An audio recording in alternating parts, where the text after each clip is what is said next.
family. GB News is the people's channel. It's the audience that makes the programme sing. We're giving our viewers and our listeners a voice. I see the thousands of your letters, tweets, emails, you name it, coming in. Britain is broken. How on earth did we get into this mess? But more importantly, how do we get out of it? The establishment had their chance. Now we're here to represent you. It's time for something different. It's time for GB News. I'm very patriotic. I believe in Britain. Our best days lie ahead. Britain's watching. Britain's watching. Join us here on GB News. The people's channel. Britain's news channel. Join me, Patrick Christie's, Monday to Friday, 3 till 6. We tackle the day's news agenda like you've never seen before. It's high tempo, high octane, the most controversial topics, and the best guests. You will not be able to take your eyes and ears off it. I'm not afraid to ask the questions that you really want answered. 3 till 6 p.m, Monday to Friday on GB News, the People's Channel, Britain's news channel. I'm Andrew Doyle.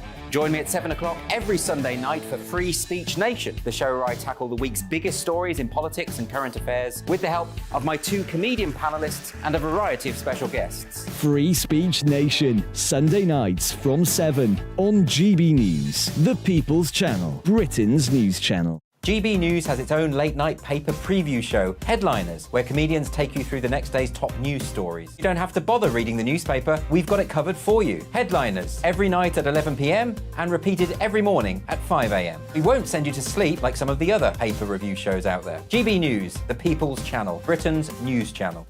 Join me, Camilla Tominey, on Sunday mornings from 9:30, taking the politicians to task and breaking out of SW1 to see how their decisions are affecting you across the UK. Bursting the Westminster bubble every Sunday morning, only on GB News, the People's Channel. Britain's watching.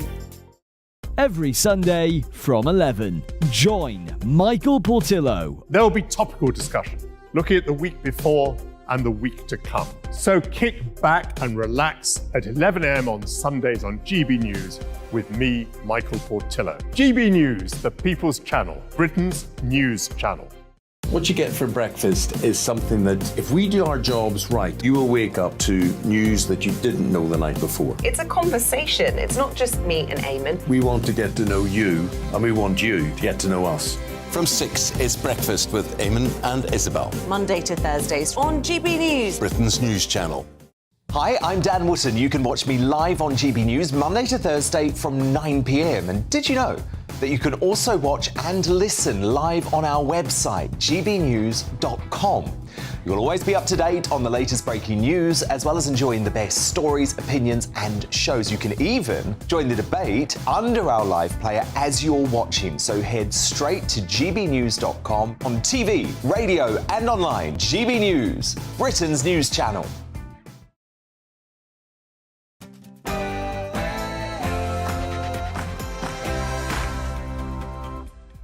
You're with GB News Live. I'm Mark Longhurst, and coming up for you this Thursday lunchtime, pain or gain? Yes, in the next few minutes, the Bank of England to announce its decision on interest rates.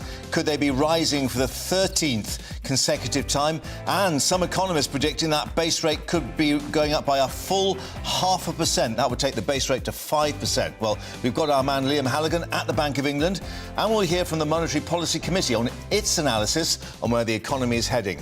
But we'll also be across the country to hear from you on where you think the economy is heading.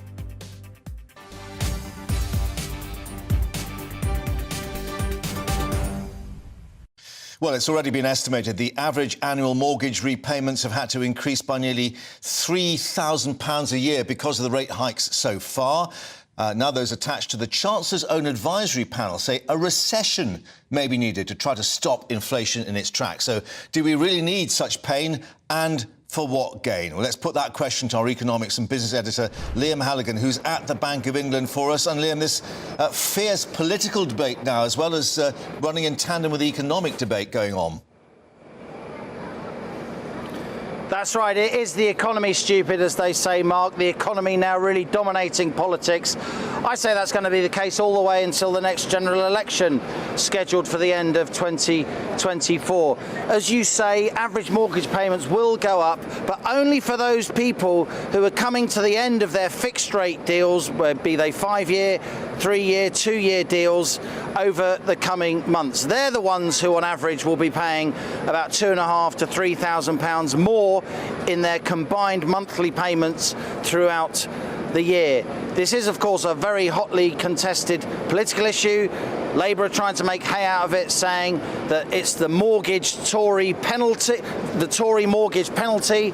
The Tories, of course, even senior cabinet ministers, are now starting to do the unthinkable, turning around and pointing the finger at the building behind me, the Bank of England. The Bank of England's Monetary Policy Committee, that is meant to be independent, it is meant to be apolitical, technocratic, taking decisions for the long term, taking decisions about interest rates to keep inflation down that politicians haven't got the guts to take. That's how the model works. That whole model, given that we're about to hear about the 13th successive interest rate rise from the Bank of England in not much more than 18 months, but still inflation in the UK is higher than the Eurozone, almost double that in the United States. That Bank of England model of independence is now, I would say, in contention. It is being talked about politically. It is now in play.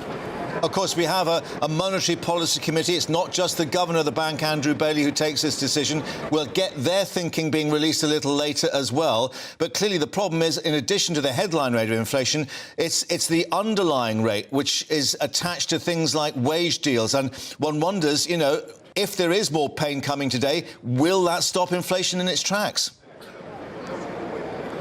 Just while we're waiting for this decision in the next few minute marks, let's have a think about some of those numbers that came out yesterday. You and I discussed them at length yesterday. Inflation in May was still 8.7%. Prices 8.7% higher on average than May 2022. That was the same as in April. And as you say, food price inflation was very high, still above 18% a year.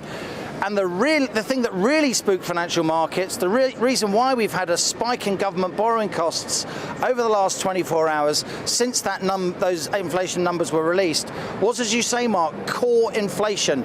This is inflation taking away energy, food prices, other really volatile items, things that are imported and so on. It's basic domestic underlying inflationary pressures caused by wage bargaining, caused by domestic supply chain issues, caused by quantitative easing, I would say, over many years. And that core inflation, Mark, between April and May, far from coming down or even staying the same as the headline rate of inflation did, it actually went up from 6.8 to 7.1%, which shows that the UK has got an inflation problem. And that's why the 9 economists in the Monetary Policy Committee and the building behind me, they've made their decision already.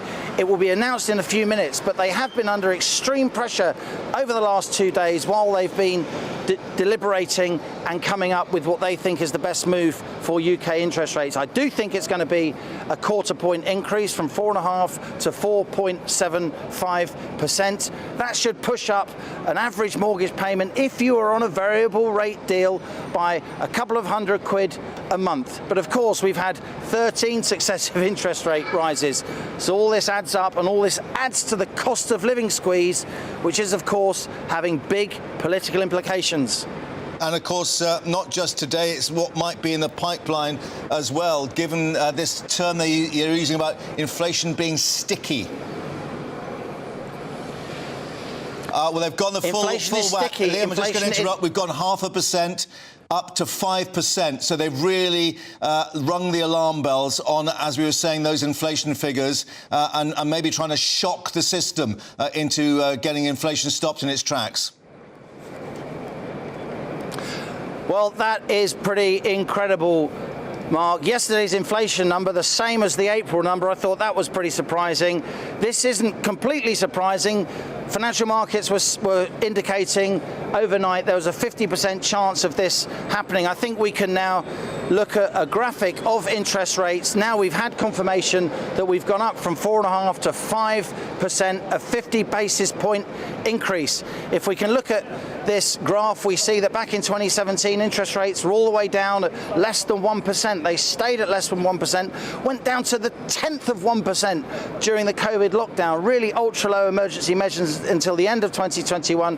Then we saw On the right of the screen for GB News viewers, radio listeners can bear with me. That staircase, 13 successive interest rate rises, all the way up to 5%. Now, most of those increases, almost all those increases, have been 25%, 25 basis point, quarter point increases, baby steps, if you like. The Federal Reserve in the UK, they've been doing much bigger 50 basis point increases. I think I'm right in saying, Mark, this is the second time the Bank of England's raised interest rates by 50 percentage points, 50 basis points, a whole half of 1% in this interest rate cycle, up at 5%. The real question, okay, what's going to happen over the next few minutes is sterling is going to rocket because currency dealers will get more of a return on the domestic currency. But then we've got to really think about what happens to government bond prices.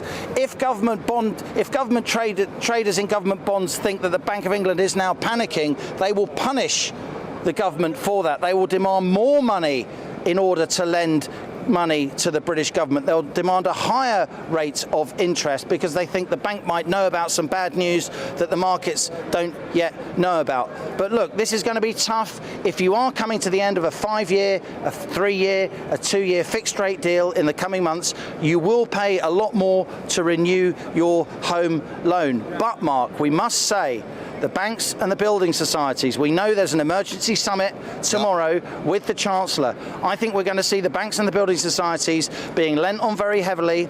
I think they'll be not forced, they can't be forced legally. I think they'll be heavily encouraged by policymakers, by politicians, to give some homeowners a break with repayment holidays, pauses on mortgage payments, with moving people from repayment mortgages without fuss, without penalty, without too much bureaucracy, without extra income checks and housing surveys and all that rigmarole, away from repayment mortgages to interest-only mortgages for a while. Maybe extending home loans from 25 years to 35 years or more on a temporary basis in order to try and keep a lid on these rising mortgage payments. Again, this isn't everybody who's got a mortgage. There are 11 million mortgages in this country. This affects around 150,000 households every month who are coming off those 5-year, 3-year and 2-year fixed rate deals. Liam, I'm just going to interrupt you because we're getting some details as to how the committee's decided. We're being told 7 of the 9-member committee decided to accelerate rises,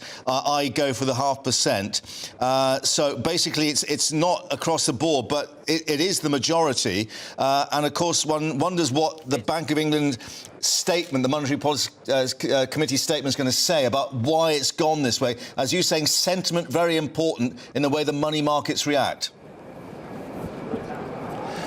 Indeed, that is a big vote on the Bank of England. Obviously, there are 9 of them. It can go 5-4, 6-3, 7-2. 7-2 is a strong move towards a 0.5% interest rate rise, which was seen as the more radical alternative. You know, here's my instant analysis, Mark. I've been saying and writing for a long time that the Bank of England's Monetary Policy Committee is riven by groupthink, and it is riven by groupthink because for months and months and even years, they didn't take inflation seriously. They didn't heed the warnings of some of us who were warning back in 2020, 2021, a big inflation surge was coming and they should start raising interest rates earlier. They dismissed us. They said, don't worry, old boy, inflation is transitory. It hasn't proved to be transitory. It's very, very persistent and stubborn, as we see, particularly here in the UK. I would say they are now overcompensating for the mistakes they made before. I would say that this is an overreaction to go to 50 basis points. I've been arguing in recent weeks they should actually hold interest rates because they've got so many interest rates already in the rises in the can, and they do take months, even years, to have an impact. So let's talk through the consequences of that. At 5%, that's the highest level now for 15 years. We had Karen Ward, who's on the Chancellor's advisory panel, Jeremy Hunt's advisory panel, talking about this idea about the bank may need to actually spark a recession. Could a 5% base rate actually create that? I think it could, if there aren't measures taken, as I've indicated, not the government paying people's mortgages, but it could spark a recession if the banks and the building societies, if the home loan companies don't give homeowners a break in the ways that I've described and in the ways in which I think the Chancellor, Jeremy Hunt, will repeat what I've just said tomorrow. Also, Mark, when you raise interest rates by so much, the cost of housing goes up, which itself feeds into inflation. On the other hand, when you raise interest rates and sterling goes up, that makes our imports cheaper, so that pushes down on inflation. That's why the market's reaction to this move, which will be interpreted by some not as a show of strength, but a show of panic by the Bank of England, the market's response, not only the currency market, but also the closely related government bond market, will be absolutely crucial in determining what are the knock-on effects of this big interest rate rise by the Bank of England on the finances of ordinary firms and households, and thus on British politics and whether or not the Tories have got any kind of chance of winning the next general election. This really is a dramatic move by the Bank of England. They will feel that they're trying to be aggressive and show how brave and courageous they are, but some may interpret it as a sign of desperation. And of course, let's not forget what the government is going to have to pay an extra interest in pay off the nation's debt, if you like, in terms of that. Is it 2-point-something trillion that the debt pile is actually now reaching, which is more effectively than what we can produce in terms of our GDP?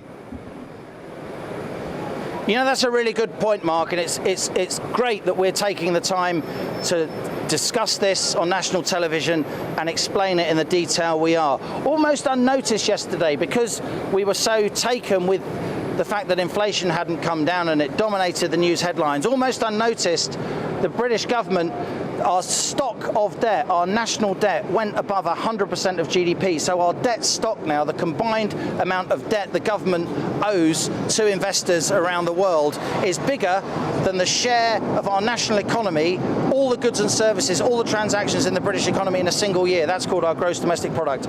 Our national debt is 100.1% now of our gross domestic product, and that pushes up the amount of money the government must pay each month and year to service that debt. The British government's now spending about £50 billion plus a year just servicing their national debt. That's a lot more than we spend on defence. That's more than we spend on schools.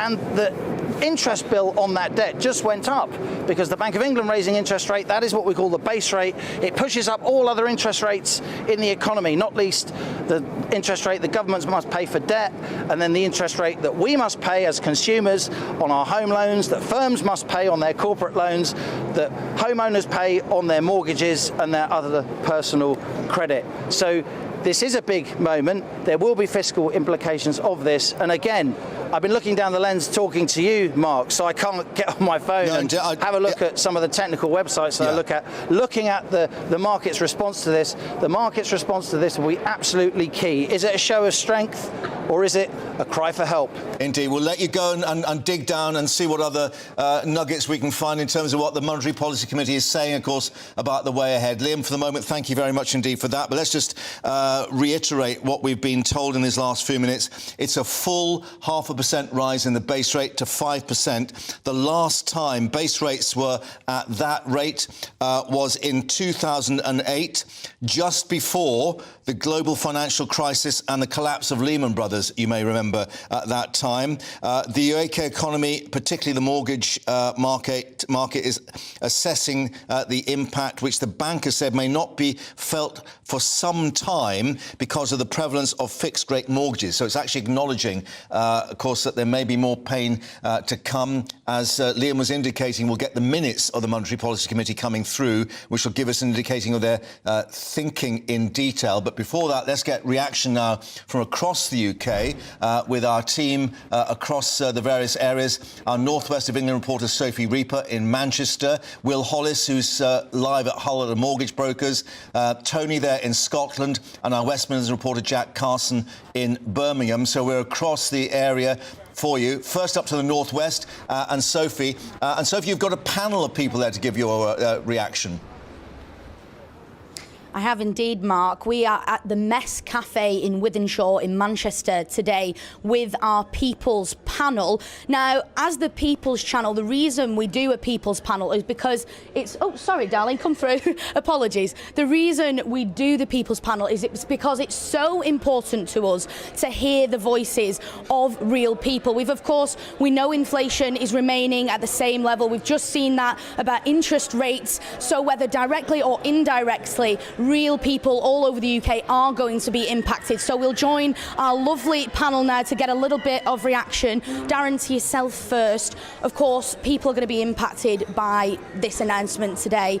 Where in your day-to-day life do you see this impacting people? So I guess as a head teacher, I'd worry about children in terms of food, clothing and opportunity.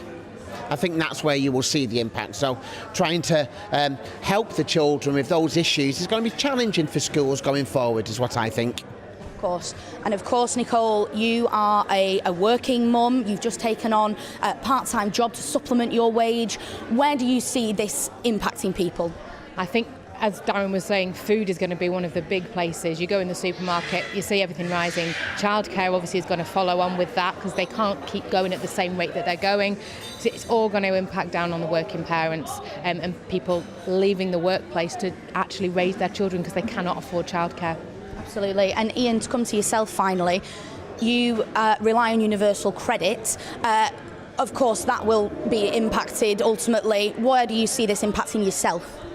On having to be careful with your prices and cut your cloth appropriately to suit your budget, and also with the ticking time bomb of fixed rate mortgages coming to an end, and people will see a sudden increase in the costs in mortgages. Absolutely. Thank you so much, guys. We'll be rejoining our lovely People's Panel a little bit later in the programme where we'll be talking in a lot more detail about just how people, not just in Manchester, but all over the UK, are being impacted by today's announcement on interest rates. Indeed, Sophie, thank you for that. But as we say, back to that People's Panel throughout the afternoon. But let's head over to Hull now to join Will Hollis, who's with a mortgage brokers there. And I suspect that phone might be ringing off the hook pretty soon, Will. But interesting that the bank in its deliberations referring to this fact that the full impact of the rate rise not being felt for some time because of fixed rate mortgages. And this is part of the problem, isn't it? A lot of these 2-year, and as Liam was saying, even 5-year deals coming to an end, and people suddenly being hit with this huge amount they're going to have to start paying for their mortgages. Yes, well, Mark, something quite incredible happened here at UK Money Man in Hull. As soon as we got that 0.5% rise, everybody stopped talking and they started focusing, and the speed at which people were tapping on their mouses and their keyboards turned to double because everybody was suddenly realising that they had to try and get those deals for all of the people that want to come to mortgage brokers like this one to get a better deal as those percentage rises come in. And one of the people that's responsible for making things happen is Paula. Paula, you're a compliance manager, so you make sure that the rules are followed. But what about all these people that are going to be answering the phones and figuring out what to do now that we've got that percentage rise? Well, their job is to actually get the cases into the lender and help secure these deals for these customers, because the lenders can pull the deals at quite short notice. So we'll be keeping an eye on what the lenders are doing this afternoon as well. And what's the atmosphere like in a place like this on a day like today? Because I imagine not every day is as stressful as an interest rate rise day. No, it is stressful. Like I say, there's a lot more calls, a lot more emails coming in.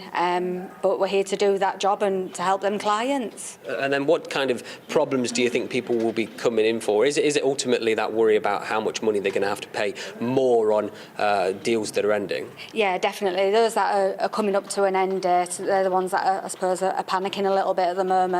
But also there are customers that are on the variable rates or on tracker deals, seeing Bank of England rate going up. They're all affected as well. And then that 0.5 percentage point, how much of a surprise is that for you and for your team here? Did you kind of expect that it could go that high when we saw the inflation was still running high yesterday? I think so. We knew it was like 0.25% to 0.5%, so it's gone to that 0.5%, which is going to be a struggle for some customers on them tracker deals. So But yeah, we'll do what we can here to help them. And everybody's going to be focused and everybody's going to be working really hard, Mark, because, of course, this is people's money and this is people's lives. We're here at UK Money Man in Hull and lots of people are going to be working around the place. But what's going to happen now is lots of phones are going to start ringing. You said at the start, all the phones are going to be ringing. We're not going to hear those because it's not like in the movies, everybody's got headsets, so they're only going to hear it ringing themselves. But I suggest if you come back to us in the next half an hour or so, you're going to hear lots of mortgage brokers giving advice to actually quite worried people.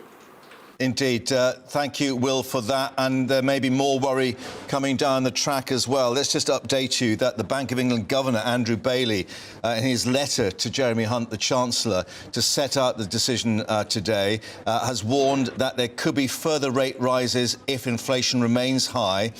He added the MPC, that's the Monetary Policy Committee, will continue to monitor closely indications of persistent inflationary pressures in the economy as a whole, including the tightness of labour market conditions and the behaviour of wage growth and services price inflation. And here's a key quote: if there were to be evidence of more persistent pressures, then further tightening in monetary policy will be required. That's further interest rate rises. Commons leader Penny Mordaunt acknowledging that people feel they're being clobbered from all sides. Meanwhile, the Chancellor, Jeremy Hunt, says high inflation is a destabilising force. Our resolve to do this is watertight. If we don't act now, it'll be worse later. But of course, there are those who think, well, it's bad enough already. Let's head north of the border and join Tony, who's up in Scotland. Slightly different picture there, Tony, of course, but they've got a big rental sector, but that's being hit as well by all these challenges in the housing market. Yeah, that's correct, Mark. Certainly I'm here in the west end of Glasgow, just on Byres Road, where kind of one of the densely populated areas of the city, and quite a large number of renters here based on the proximity to the local universities. Now, as luck would have it, I obviously happened upon every single homeowner in the west end of Glasgow today. But moving a bit further down the road, I see quite a lot of estate agents, so I think we'll be going chapping those doors in a little while. But yes, Glasgow was named the best saving anywhere in the UK for first-time buyers. What that means is that for similar properties, let's say a two-bedroom house, first-time buyers will save an average of £215 a month on the rent compared to the rent for a similar property. Now, as I say, that is the highest of anywhere in the UK, and what we're realising now is that around 28% of take-home pay before tax is actually put on rent. And certainly here in Glasgow, over the last 12 months, since about April last year, we've seen a steady increase to 12.3% of what it was before. This all means that take-home pay is quickly getting outpaced by the increase of rent, and we're not seeing that any more clearly than here north of the border. Now, why are we talking about rent today when so much focus is really on mortgages? Well, you know, renters have to rent from someone, be it an estate agent, but everybody owns those properties. And typically the advice, you know, if you look online, is that buy-to-rent owners are recommending that they charge around 125% of their mortgage to renters. So as these owners, as their mortgages increase, so too does the rent. Yeah, so a direct hit feeding through to all those people trying to rent, of course, and many of those youngsters setting out on new jobs and so on. That's the picture in Scotland. I'm just going to update you with a bit more we're getting from Andrew Bailey, the Governor of the Bank of England, who's been speaking to reporters after that decision. Now, he's told them the economy is doing better than expected, but inflation is still too high. We've got to deal with it. We know this is hard, he said. Many people with mortgages or loans will be understandably worried about what this means for them. But if we don't raise rates now, it could be worse later. We are committed to returning inflation to the 2% target and will make the decisions necessary to achieve that. So the bank sticking to its guns. Meanwhile, Shadow Chancellor Rachel Reeves accusing Jeremy Hunt and Rishi Sunak of burying their heads in the sand about the mortgage misery. Let's head to Birmingham now and speak to Jack Carson, who's there. And Jack, maybe lots of people want to bury their heads in the sand and hope this just goes away.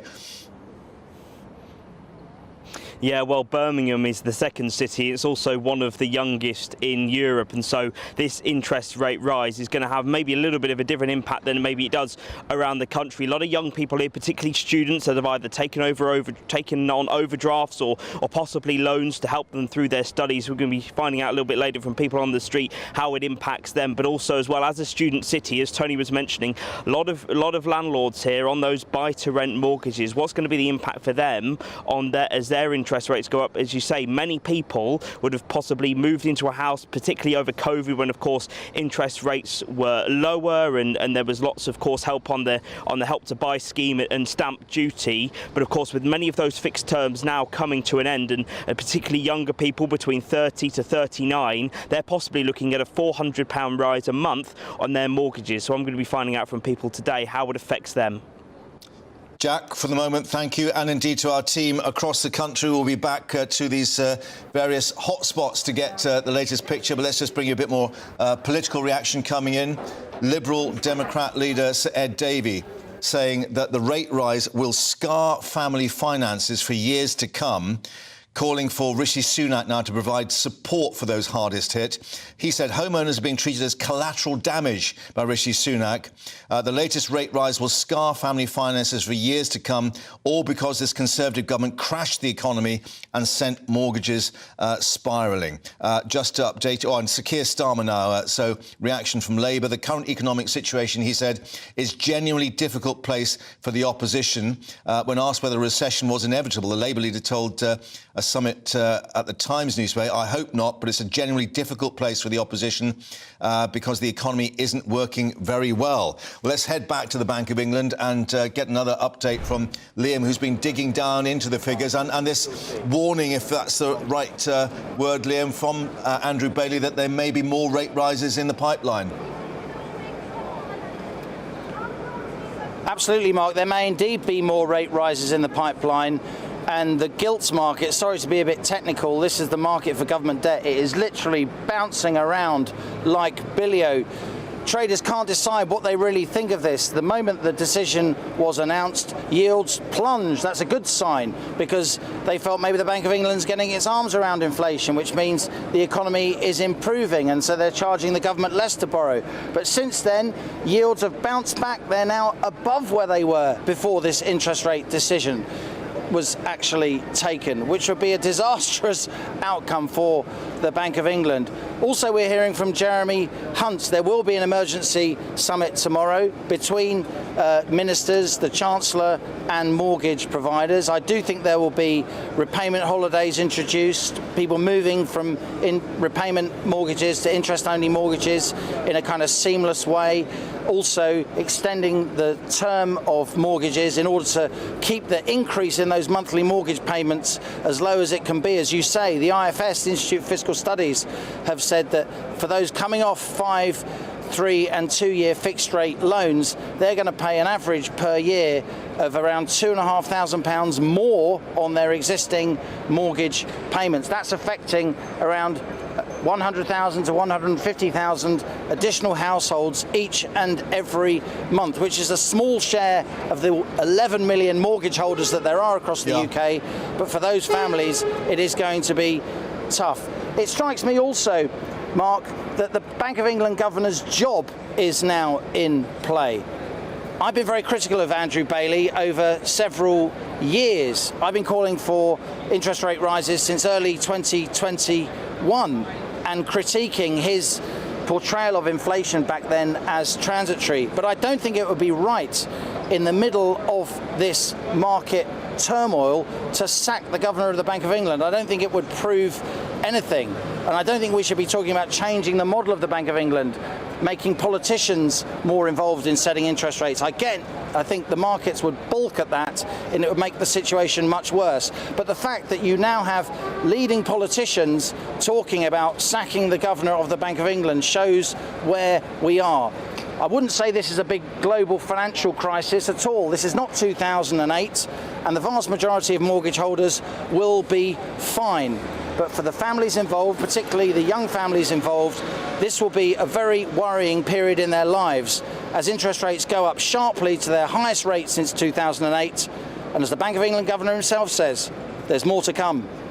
Indeed, Liam, at the bank, thank you for updating us on that. As Liam was indicating, Andrew Bailey, the man in the hot seat at the moment, well, he has obviously had to write to Jeremy Hunt, the Chancellor, to actually indicate the decisions behind this 0.5% rise up to 5%, the highest since 2008. Now, we're being told there's a little bit of light here at the end of the tunnel. In that letter, he said that overall inflation still set to fall significantly during the course of the year as energy prices come down. That's the assertion from the governor. Perhaps that may have an indication on him feeling how insecure his job may be. But adding the bank will continue to monitor inflation closely and would further tighten monetary policy, i.e. raise interest rates if there were more evidence of persistent pressure. So as Liam was saying, we may get more on the way. But that base rate at 5%, the highest since 2008, just before the last financial crash. Let's just actually think about that, but we'll update you as we get more on the Monetary Policy Committee's thinking. The minutes will be released fairly shortly. Stay with us on GB News Live. Coming up, the latest on that search and still hopefully rescue mission for the 5 men trapped in the Titan submersible.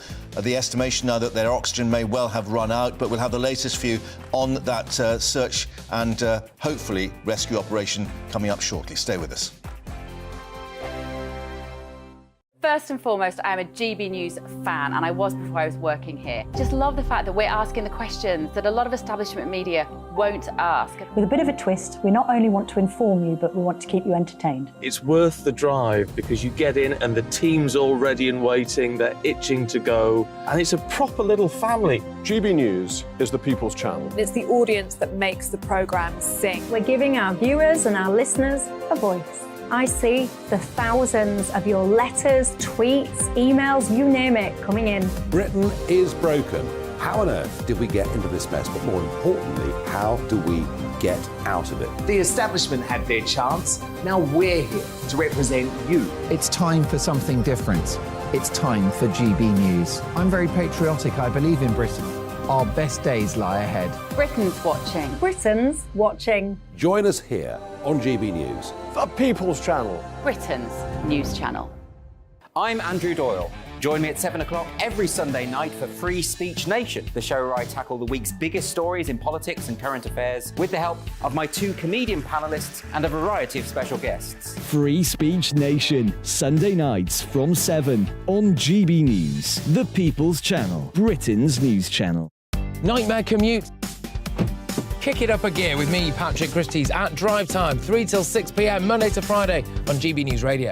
You can listen online and on DAB+, on the smart speaker app, and on the GB News app. And if you've got an Alexa, all you have to say is, Alexa, play GB News. We're also on TuneIn and the Radio Player apps. From the school run to rush hour, get revved up with me, Patrick Christie's, on GB News and GB News Radio. What you get for breakfast is something that, if we do our jobs right, you will wake up to news that you didn't know the night before. It's a conversation. It's not just me and Eamon. We want to get to know you, and we want you to get to know us. From 6, it's Breakfast with Eamon and Isabel. Monday to Thursdays on GB News. Britain's news channel. Westminster is going around in ever-decreasing circles, followed by the media. Britain is broken.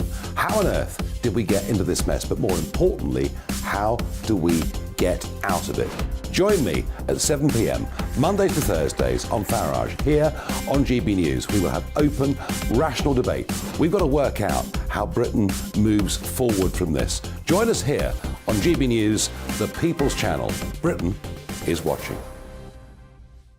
Every Sunday from 11, join Michael Portillo. There will be topical discussion, looking at the week before and the week to come. So kick back and relax at 11 a.m. on Sundays on GB News with me, Michael Portillo. GB News, the People's Channel, Britain's news channel.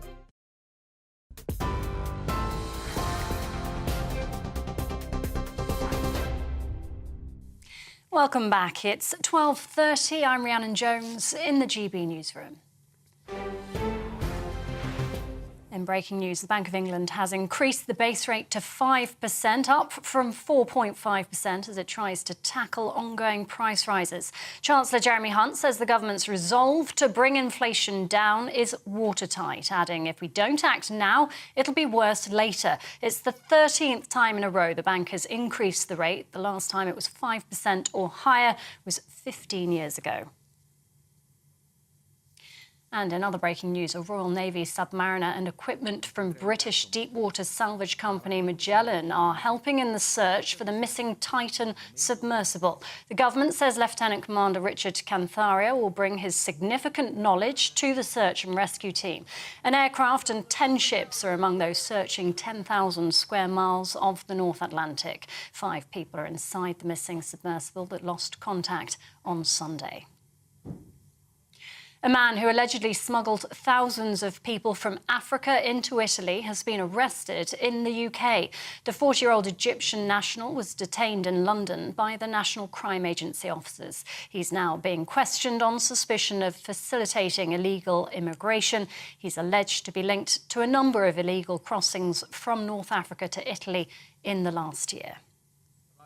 And King Charles says the Windrush generation has made a significant difference to the UK, praising its legacy as profound and permanent. 75 years after the first crossing from the Caribbean, the King will be among those at a service held at West Windsor Castle later, marking the anniversary. A £1 million fundraising effort is also underway to recover the anchor from the ship and put it on display.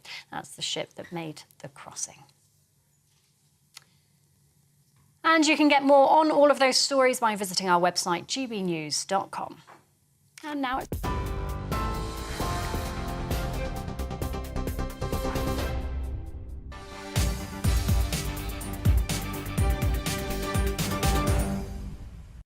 Rhiannon, thanks very much and welcome back to GB News Live. Now let's update you on this critical time in that search for the missing submersible.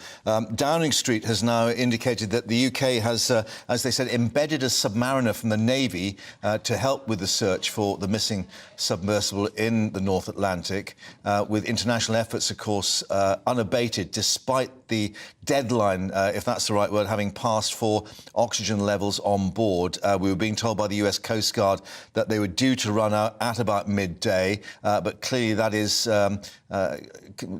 really not a hard and fast timeline, because it may well be that they've got the expertise to lower their breathing on board to try and eke out those oxygen supplies. However, it does indicate how desperate the search operation is for the 5 people on board, including British billionaire explorer Hamish Harding and British-Pakistani tycoon Shahzada Dawood and his teenage son Suleiman. Well, planes and ships continuing to gather about 470 miles from Newfoundland in the North Atlantic to search a 10,000 square mile area. But now we have 2 remote-controlled submersibles using their sonar to try and locate the area underneath the surface, about 2.5 miles down. Paul Hawkins has been following all the latest developments for us. And Paul, in particular, we've got this French vessel that arrived last night. And this has got a submersible that can actually get down this far, 2.5 miles down? Yeah. And the key being it's got robotic arms that can actually intervene in some way if this... Yeah, this is the Latillon with a Victor 6000 on it. And as you say, it's a state-of-the-art. It can reach those depths. I mean, they've already deployed, this is according to the US Coast Guard this morning, the Canadian vessel Horizon Arctic deployed an ROV. This is a remote control vehicle, essentially, that has reached the seafloor and begun searching for the missing sub. So this one, the Victor 6000, will also reach those depths. But as you say, Mark, it's a much higher technical spec, and it has these arms that are controlled from the mothership, tethered by a cable to the ocean floor, and it can either free it from any wreckage it may be entangled in, or it can attach a hook that would have to be dropped from that US Navy wreckage, which has got a cable capable of actually reaching the seafloor. We're just seeing a picture of Boston at the moment there, which is where the US Coast Guard is actually coordinating. Now, the weather conditions, they're not too bad, because obviously they've had quite difficult conditions with a sort of mist and a fog, which has hampered some of the speeds speeds the ships can travel at, but things are looking a bit better on the weather front at least. Yeah, much better. Yeah, as you say, there were problems with it being murky. They can be much worse than that in the area, but this week it's been murky. That murkiness has cleared away, and as you can see there, the visibility much better and the water's a lot calmer, and that will help with the ongoing search operation there. This Victor 6000 that's been deployed into, although it's shortly going to be deployed by the French into the sea, that'll continue to assist with the search operation. And while they're talking about how they retrieve it from the bottom, they've of course got to find it first. Yeah, and this is the key, that despite these banging noises and what may be signals being sent from inside, we haven't got a precise location. Just the fact we know it's 3,800 metres down. And a lot of experts have been pointing out that the search area hasn't been narrowed since those banging sounds were identified yesterday and the day before. We don't know whether they've picked up. They're trying to triangulate those signals to see if it actually gave a specific point. Which you would use if the different sonar buoys were picking it up. If one picks it up, you can only. It's still a 1 to 2 kilometre area, but if multiple buoys pick it up, you can narrow it down to as little as 100 metres. But at the moment, they haven't done that. Now, tell us a bit more about another submersible on its way from Jersey. This is with the British company Magellan. Yeah. I think this is called the Juliet, this submersible. What sort of extra capability would that bring in? Well, experience of having been down there, because it spent over 200 hours surveying the wreck as part of that 3D image. Do you remember? Of Titanic itself. Of Titanic itself. So the crew and the people who operate it and the machine itself is used to being in those conditions. It has the experience and the capability. The problem is it's being deployed from Jersey. It's still to leave Jersey. It'll take 48 hours to get there. So apparently there was a problem with permissions and it being flown out. They're still flying it out, but clearly it would seem that it's going to arrive too late. Yeah, and obviously, as we say, the time element crucial now because of the estimates to when the oxygen in particular might have run out. But Paul, for the moment, thank you for that. And of course, we'll keep you updated as we get the latest from Boston and Newfoundland on what is still, they stress, a search and rescue operation. Coming up, we'll be joined by one of the youngest ever performers at Glastonbury as the festival gets into full swing. If that's the right phrase, but we'll update you on that shortly. Stay with us. Like all families, we have arguments every now and then, but actually we agree on what the mission of GB News is, and that's the most fundamentally important thing. GB News provides the kind of platform that lets all voices be heard. We don't hold back. We're free to say what we really think. Just because some people who live in a tiny little Westminster bubble think that their particular story is important, that's not the most important story for me. And often they will be difficult stories that you won't find on the establishment media. Because what people think in the north of England may be very different to what they're thinking in the home counties. We're going to carry on telling the world what life is really like for households up and down the UK. We love to be in your car, in your kitchen as you're having your breakfast. Whatever you're doing, you are part of the show. If it matters to you, it matters to us. Britain's watching. Britain's watching. Britain's watching. We're proud to be GB News, the People's Channel, Britain's news channel.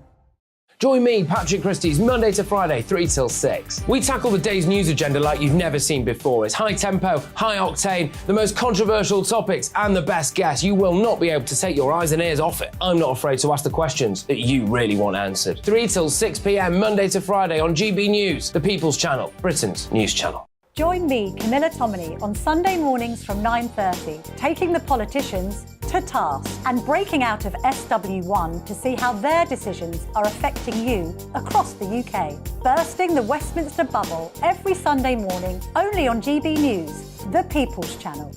Britain's watching.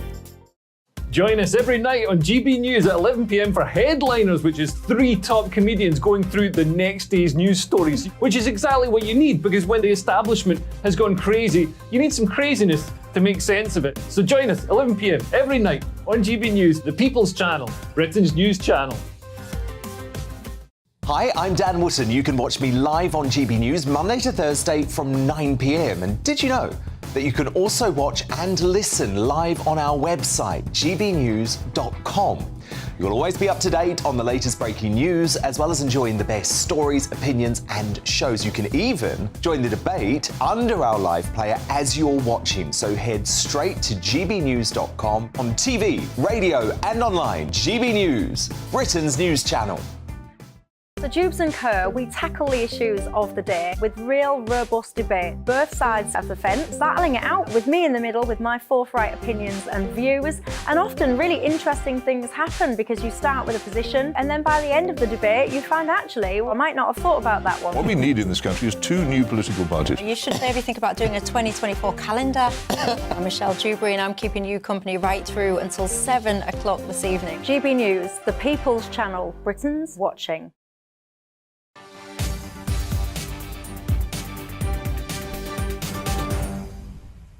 And welcome back to GB News Live with this shock decision by the Bank of England to raise the base rate by another 0.5% to 5%. That's at the highest level in 15 years, since 2008, when, of course, just before the financial crisis hit. Well, the Prime Minister and Chancellor expressing their continued support for the bank and its Governor, Andrew Bailey. But opposition parties warning of dire times for families across the country. And, of course, a lot of people were doing the number crunching now, particularly those who've got fixed-rate mortgage deals coming to an end. And in terms of Andrew Bailey, he's written to the Chancellor indicating that it may well be further interest rate rises are needed if inflation continues to be persistent, but saying he believes that it could start tumbling as energy prices reduce. But, of course, for the moment, the pain is all too real. Let's go back to our North West of England reporter, Sophie Reaper, who's with our special People's panel there in Manchester. I guess the calculators will have been out and a lot of number crunching being done, Sophie. Absolutely, Mark. As you say, we're back here with our lovely People's panel. Thank you to you all for staying with us today. Of course, we're here gauging reaction and talking about inflation and interest rates. It's something that is going to impact people, everyday people, absolutely massively. So we'll come to yourself first, Nicole. We said a little bit earlier on that you are a working parent who's you've just started a part-time job to try and supplement your income, but you also do a lot of work with working parents to try and give them some assistance. Tell me a little bit about that and how they're being impacted. Well, if we want to boost the economy, one thing we can do is get businesses to start supporting new parents when they actually return to work. Some of the research that I've been doing has shown that 75% of new parents, when they're returning to work, are struggling with sleep. This is having a knock-on effect on their mental health, it's knocking on with their performance, and it's resulting in burnout. And that is contributing to the 54,000 new mums that are leaving the workforce every single year. I'm working to try and change the way businesses support our parents by improving their employee well-being and improving their staff retention. Viewers can help me with this research. I have a survey that they can find on baby2sleep.co.uk, and that's the number 2. I would love for as many people to share their story as possible by contributing to this survey so we can get businesses to support parents in the workplace so we can keep them in work and help increase and improve that economy.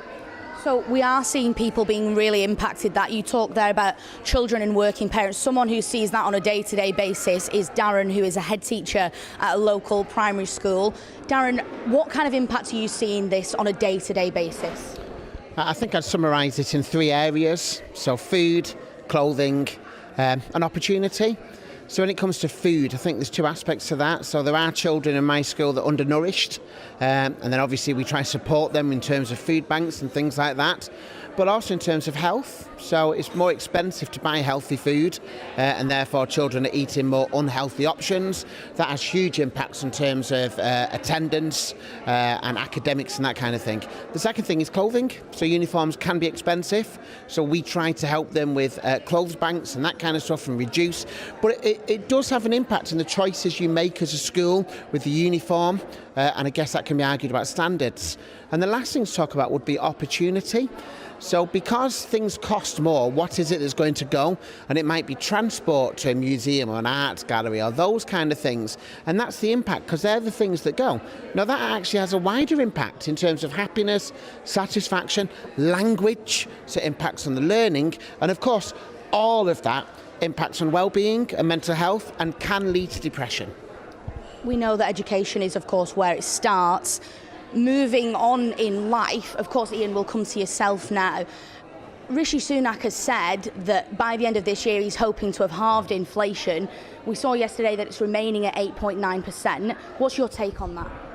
Well, we do have 6 months to go, so it is perfectly doable and perfectly possible. Who knows what can happen in the next 6 months? Do you think he will manage it? I don't know. He could do, he couldn't do. Yeah. So you're not sure one way or another, of course. Now, we know that inflation is having a massive impact. We know that interest rates are having a massive impact, and that's why we're here today with our People's Panel to try and gauge that reaction of how it's affecting everyday people. And we'll be back with our People's Panel throughout the rest of the programme. Very much to you, and of course to your panel there as well. And as you said, we'll be back to you a little later. Indeed. Now, today, marking the anniversary of the arrival back in 1948 of HMT Empire Windrush, one of the first ships to carry those West Indian migrants from the Caribbean to Britain during the post-war period. Well, in January, the government opened applications for the Windrush Day Grant Scheme, and community groups, charities and councils all invited to bid for their share in a £750,000 pot to mark the 75th anniversary of the arrivals. Well, joining us now, Roland Butcher, sports consultant, and the first black cricketer to represent England, we remember, who, of course, is marking this day as well. Roland, thank you very much indeed for your time. We reflect, it has been called a bittersweet day, of course, because as well as remembering all those happy faces coming off that ship, not so happy faces, when some of them were told that they were going to be deported because they didn't have the paperwork. Yes, first of all, good afternoon. Yes, it is a bittersweet day. It's a day of celebration because 75 years is a long time and a lot has happened in that period of time. There's lots to celebrate over the 75 years. First of all, the people arriving, what they had to go through to help build this country. And then, as you said, the incidents that took place a couple of years ago where some of them were denied the opportunity to stay in Britain. But while we are celebrating, I would like us also to not just celebrate those things, but it's a time of reflection, really. We should reflect on whether during that 75 years, we have made as great a strides as we should. I think we've made great strides. The Caribbean has made great strides. But at the same time, I think the Caribbean has made a fundamental error in England in that they have operated as single islands instead of operating as one Caribbean.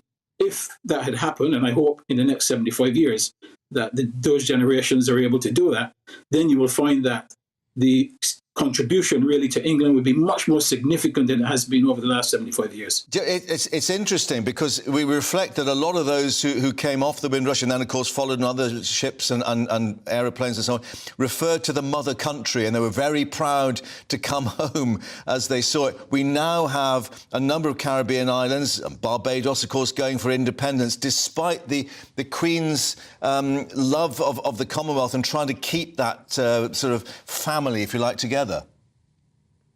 Yes, obviously, of late, there have been moves for, countries to become independent. They had, obviously, Barbados became independent from Britain back in 1966 and have been a proud member of the family of the Commonwealth.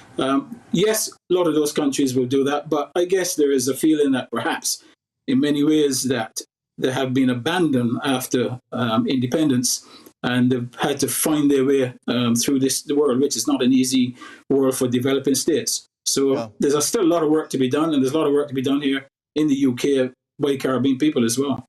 And what about the state of multicultural Britain and all the cultural sort of, vitality and colour and music and everything that those Caribbean communities brought to us? I mean, is that starting to be recognised at a more sort of official level, if you like, now?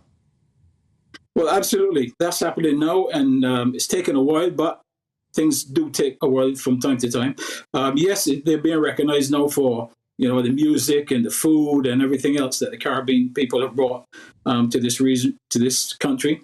England is very multicultural, not just Caribbean people, but, all the nationalities of the world you can find here in England, perhaps more so than anywhere else. So, the Caribbean has its part to play, and really, and its contribution as well. And, it's been part of Britain for a very, very long time. And still, with people living here now over the generations for the last 75 years, shows that, we really belong here. And we're just seeing some pictures of the King meeting members with, that's Fruella Benjamin, I think, there. And obviously that we have this a number of portraits reflecting, and I think there's a service at St George's Chapel to actually reflect a little later. I mean, this has been terribly important, hasn't it, the link of the royal family with these nations? Yes, I mean, the royal family and England have had great links with the Caribbean for hundreds of years. Yeah. So I don't think those links can be easily broken. So it is very significant that, obviously now on the 75th anniversary, that a lot has been said and done about those links. Roland, thanks for being with us. But before you go, I have to ask you very quickly, you're going to be watching the Ashes a bit later? Yes, I will. I have been watching it today, and it's going to be very interesting. I'm looking forward to the remaining 4 Test matches. And what's your forecast? My forecast at the beginning was 2-2. I'm sticking to 2-2. I thought I had a draw in this first game, and then the last 4 matches would have been 1-2 by England, 2 by Australia, but I'm still sticking with 2-2. Roland, thank you very much for joining us. Great to speak to you, and enjoy this special day. Thanks very much indeed. Great pleasure.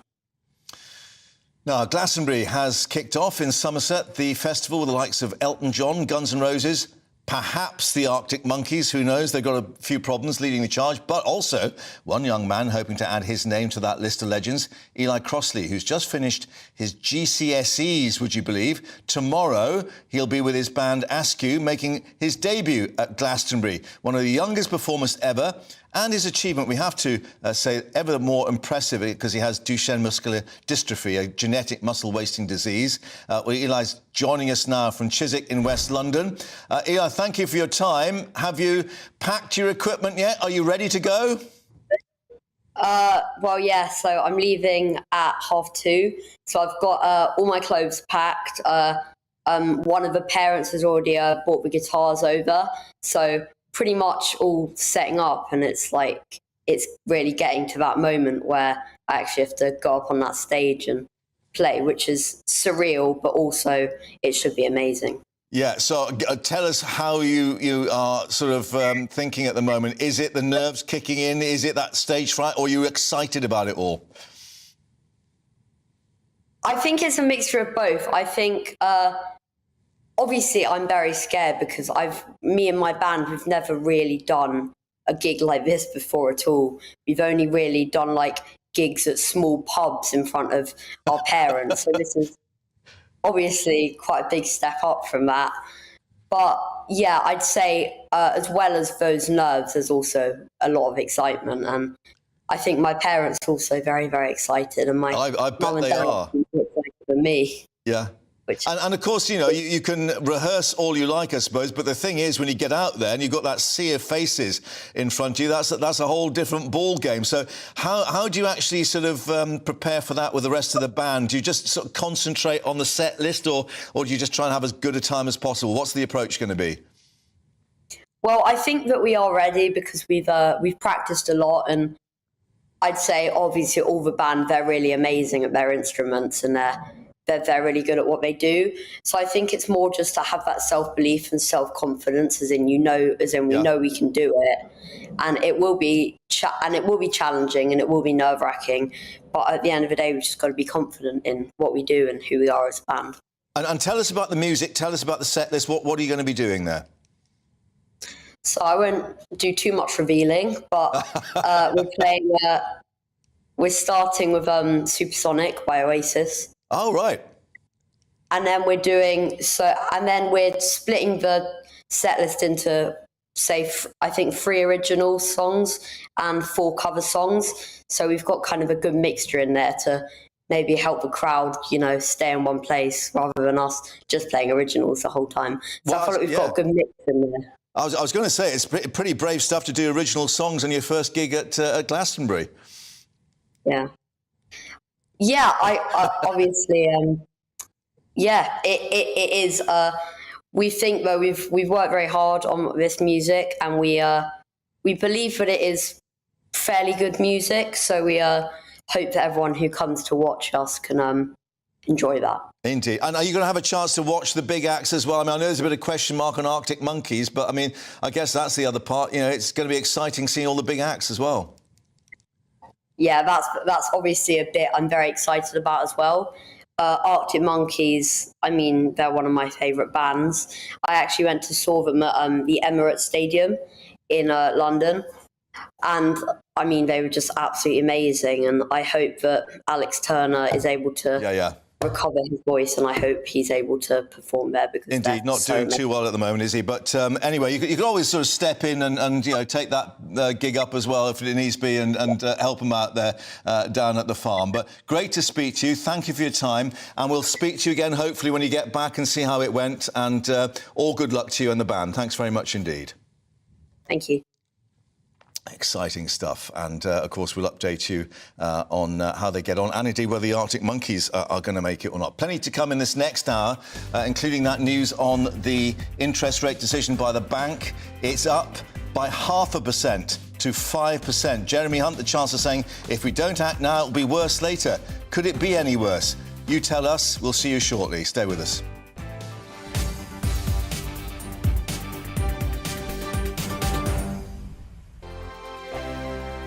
I joined GB News because I was sick and tired of not hearing my views being represented, not just mine, but so many people that I knew and spoke to. I just couldn't get my voice out there. I couldn't say anything, I couldn't do anything. Whatever the narrative was, I kind of had to follow it. GB News is there to provide a voice for those who have been ignored by the establishment media. We think different things, we've got a different style. GB News is here to be optimistic and positive about the future. It's real kind of dynamic and flowing, with the audience very much at the heart of it, like a big family. Here at GB News, we talk about the things that matter to you. Hearing the voices from right across our towns and cities, especially our towns. All sides of the argument represented with a heavy dose of opinion. We're on a mission here to make a difference. And the GB News family really is here for you, and whatever time of day you can watch or listen. Britain's watching. Britain's watching. We're proud to be GB News. The People's Channel. Britain's news channel.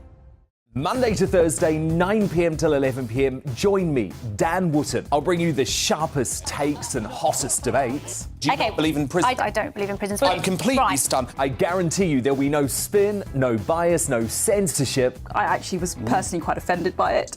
And no reason to go to bed. So I guess they've always been quite woke. That's Dan Wootton tonight on TV, radio and online. Monday to Thursday from 9 p.m. till 11 p.m. on GB News. The People's Channel, Britain's news channel.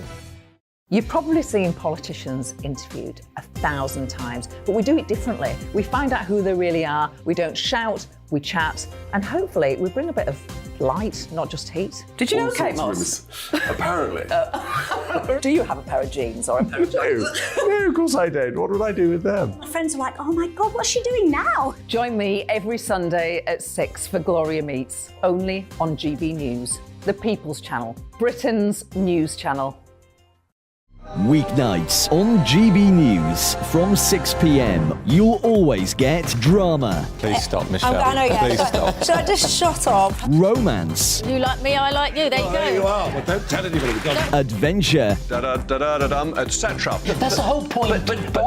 And action. Sergeant, the big read, my superstar panel that are already at it. They're fighting. It's going to be quite a show. Only on GB News. Britain's watching. In a world of dull and predictable radio and TV shows.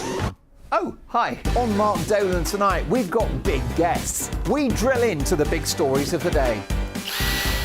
The show adds up to a brilliant listening and viewing experience. Mark Dolan Tonight is the most entertaining current affairs show ever, and that's a fact. That's Mark Dolan Tonight, Friday, Saturday and Sunday from 9. Only on GB News, Britain's news channel.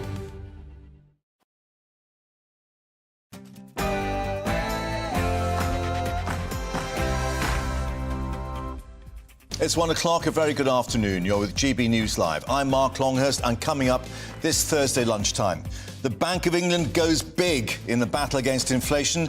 It's raised the base rate by 0.5% to 5%, much bigger than expected, now at the highest rate for 15 years. One cabinet minister admitted voters feel clobbered. And our warnings, the UK could be facing a mortgage time bomb. The 2-year fixed rates, all on average above 6%. We'll be across the country asking if this is a pain or a gain for people in the country. The missing sub that's run out of oxygen in just a few hours. We'll have the latest on the search. Growing questions, too, about a lack of safety regulation for such voyages. That's all to come.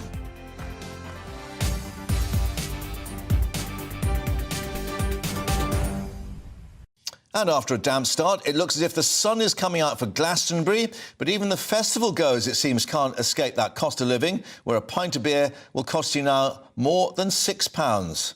Stick to the cider. First, news headlines with Rhiannon.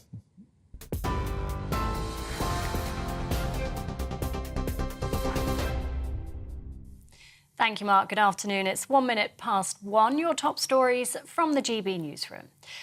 As we've been hearing, the Bank of England has increased the base rate by 0.5 percentage point to 5%, the highest rate in 15 years, as it tries to tackle ongoing price rises. The bank's governor, Andrew Bailey, says inflation is still too high and must be dealt with. Chancellor Jeremy Hunt says the government's resolve to bring inflation down is watertight. It's the 13th time in a row the bank has increased the interest rate. Shadow Chancellor Rachel Reeves says the government has lost control of the economy.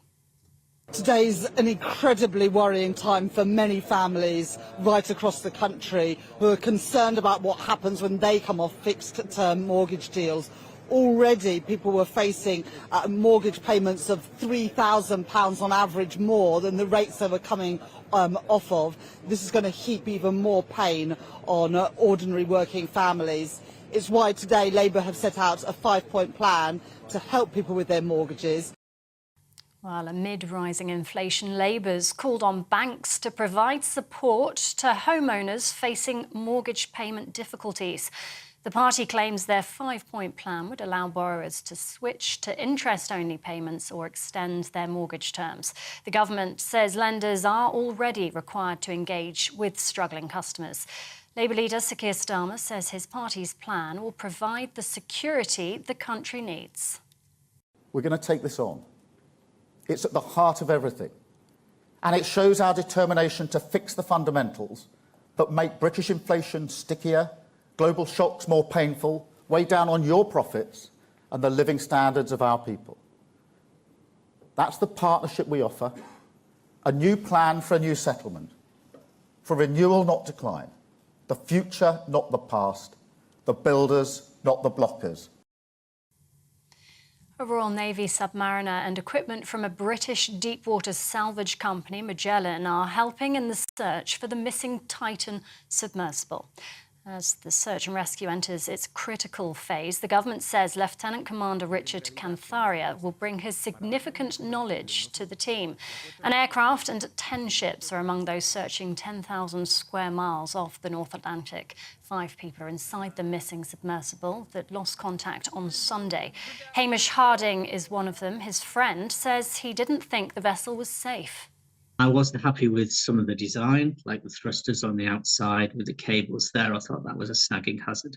But what really did it for me was they flatly refused to get any form of certification.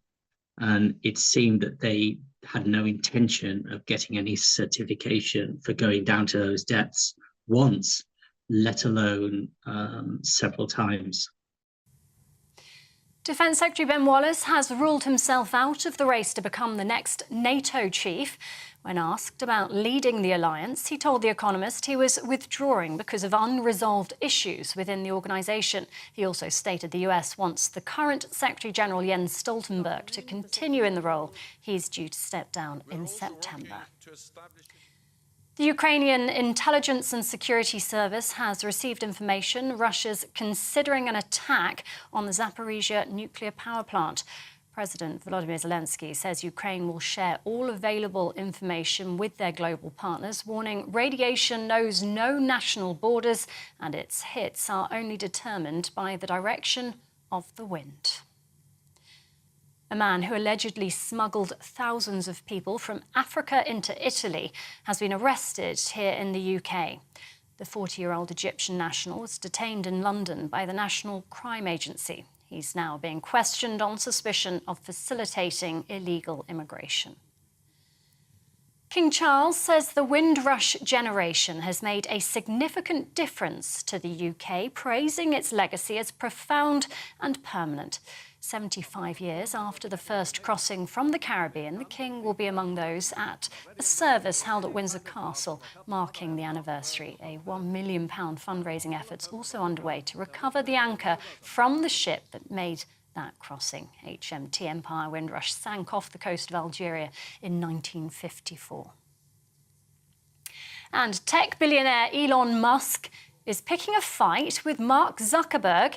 And guess what? The Meta boss is well up for it. Mr. Musk posted on Twitter that he was keen for a cage fight with Mr. Zuckerberg. The fellow tech billionaire then replied, posting a screenshot of the tweet on Instagram, of course, with the caption, "Send me location." Twitter's CEO responded, "Vegas Octagon, no less." This is GB News. I'll bring you more as it happens. Now, though, it's back over to Mark with GB News Live.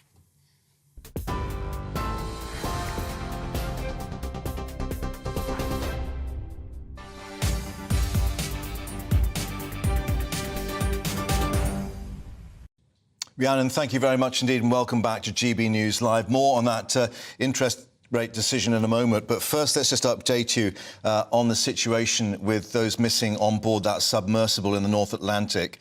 It has been now confirmed that Suleiman Dawood, the 19-year-old who's on board the vessel with his father Shahzada Dawood, is a student at Strathclyde University in Glasgow. Now, in the past few minutes, a spokesman for the university has said, "We are deeply concerned about Suleiman, his father and the others involved in the incident. Our thoughts are with their families and loved ones, and we continue to hope for a positive outcome." It is the case, of course, that the US Coast Guard in Boston saying it is still a search and rescue mission. But in terms of the reaction in Scotland, Labour MSP Pam Duncan-Glancy saying her thoughts are with the teenager and his family while speaking at First Minister's Questions at Holyrood. The young man on the Titan submersible is a student in Glasgow, she said.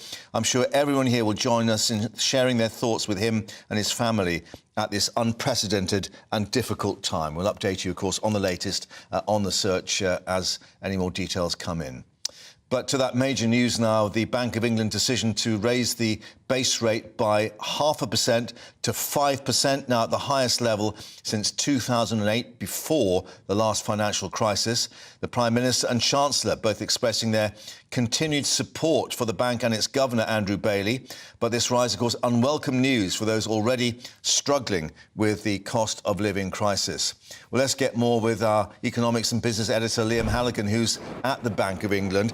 And Liam, I think it's significant in itself that the Prime Minister has taken the time to actually publicly say Andrew Bailey has his full support. That tells its own story, doesn't it? Well, as we were saying earlier, Mark, in the aftermath of this really shocking decision, yesterday's shocking inflation number, in May inflation stayed at 8.7%, it didn't come down, and then today's shock 50 basis point, 0.5% increase in interest rates to 5%, the highest since 2008, as you say. The future of the Bank of England Governor, Andrew Bailey, is now in play. Let's have a look at the path of interest rates in recent years. Back in 2017, all the way through to 2021, interest rates were very, very low. At COVID, post-financial crisis, emergency levels. Then in late 2021, they started rising, and they've gone up ever since as inflation surged 13 times in a row, all the way up to 5% today. And this, of course, is causing a lot of pain for mortgage holders, those coming off the back of 5-year, 3-year, 2-year fixed rate deals, which they made since 2017. And rather than having mortgage rates of 1 or 2%, they now face mortgage rates of 6, 7 or even 8% going forward. That won't affect millions and millions of mortgage holders, but it will affect a few million mortgage holders as they come off those fixed rate deals, many of them 30 to 40-year-old people, many of them in London and the South East, pivotal to the outcome of the next general election. And Andrew Bailey knows that the monetary policy is imposing pain. This is what he has said, the Governor of the Bank of England. We know this is hard. Many people with mortgages or loans will be understandably worried about what this rate rise means for them. But if we don't raise rates now, it could be worse later. For what we might get later, I mean, are we, looking at further 0.5% rate rises, or are the money markets indicating they think that this is a short, sharp shock to really get inflation under control? Well, it seems a bit weird when people are worrying about their home loans, their mortgages, their finances in general, for me to start talking about gilt yields. That's the government bond market. But this really is crucial to this story and to the outcome for ordinary people, and therefore the political outcome as well. And the 2-year gilt yield, that's the market where the government borrows money from investors over a 2-year period. That yield is bouncing around like crazy since that decision at midday. It plunged and then it's gone up again and it's bobbing up and down. The markets can't decide, as I said earlier, if this is a show of strength from the Bank of England, that finally they're going to climb on top of this inflation problem, get their arms around these price pressures. The markets can't decide if the Bank of England have now achieved that, or if it's panic by the Bank of England, a cry for help. A display that they don't really know what to do, and as such that gilt yield's bobbing up and down, and that will impact mortgage markets and other credit markets going forward. It will probably also determine, believe it or not, it sounds crazy, the governor's future, and indeed the future of the Prime Minister and this Conservative government, whether or not they win or lose the next general election. That's where we are. I should say, Mark, there's an emergency summit tomorrow morning at Downing Street. I'll be reporting from there. The Chancellor's meeting with mortgage providers.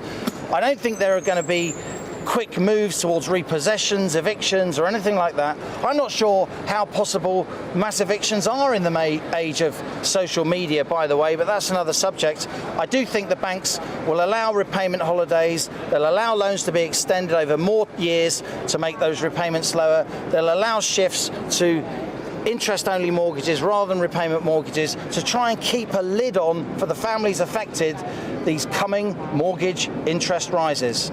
Liam, at the bank, thank you very much indeed for that. A bit more reaction coming in now from the Prime Minister, Rishi Sunak, who's been speaking at a Times CEO summit. He said there were reasons to be optimistic as well as signs of for caution. Now, he stressed the need again for restraint and responsibility on public sector pay. When it comes to stickiness, and this is the phrase that's been used about inflation, there are some reasons to be optimistic, because what we haven't seen yet is the fall-off in inflation that factories and producers are seeing being reflected in the prices that consumers are paying. That is a puzzle.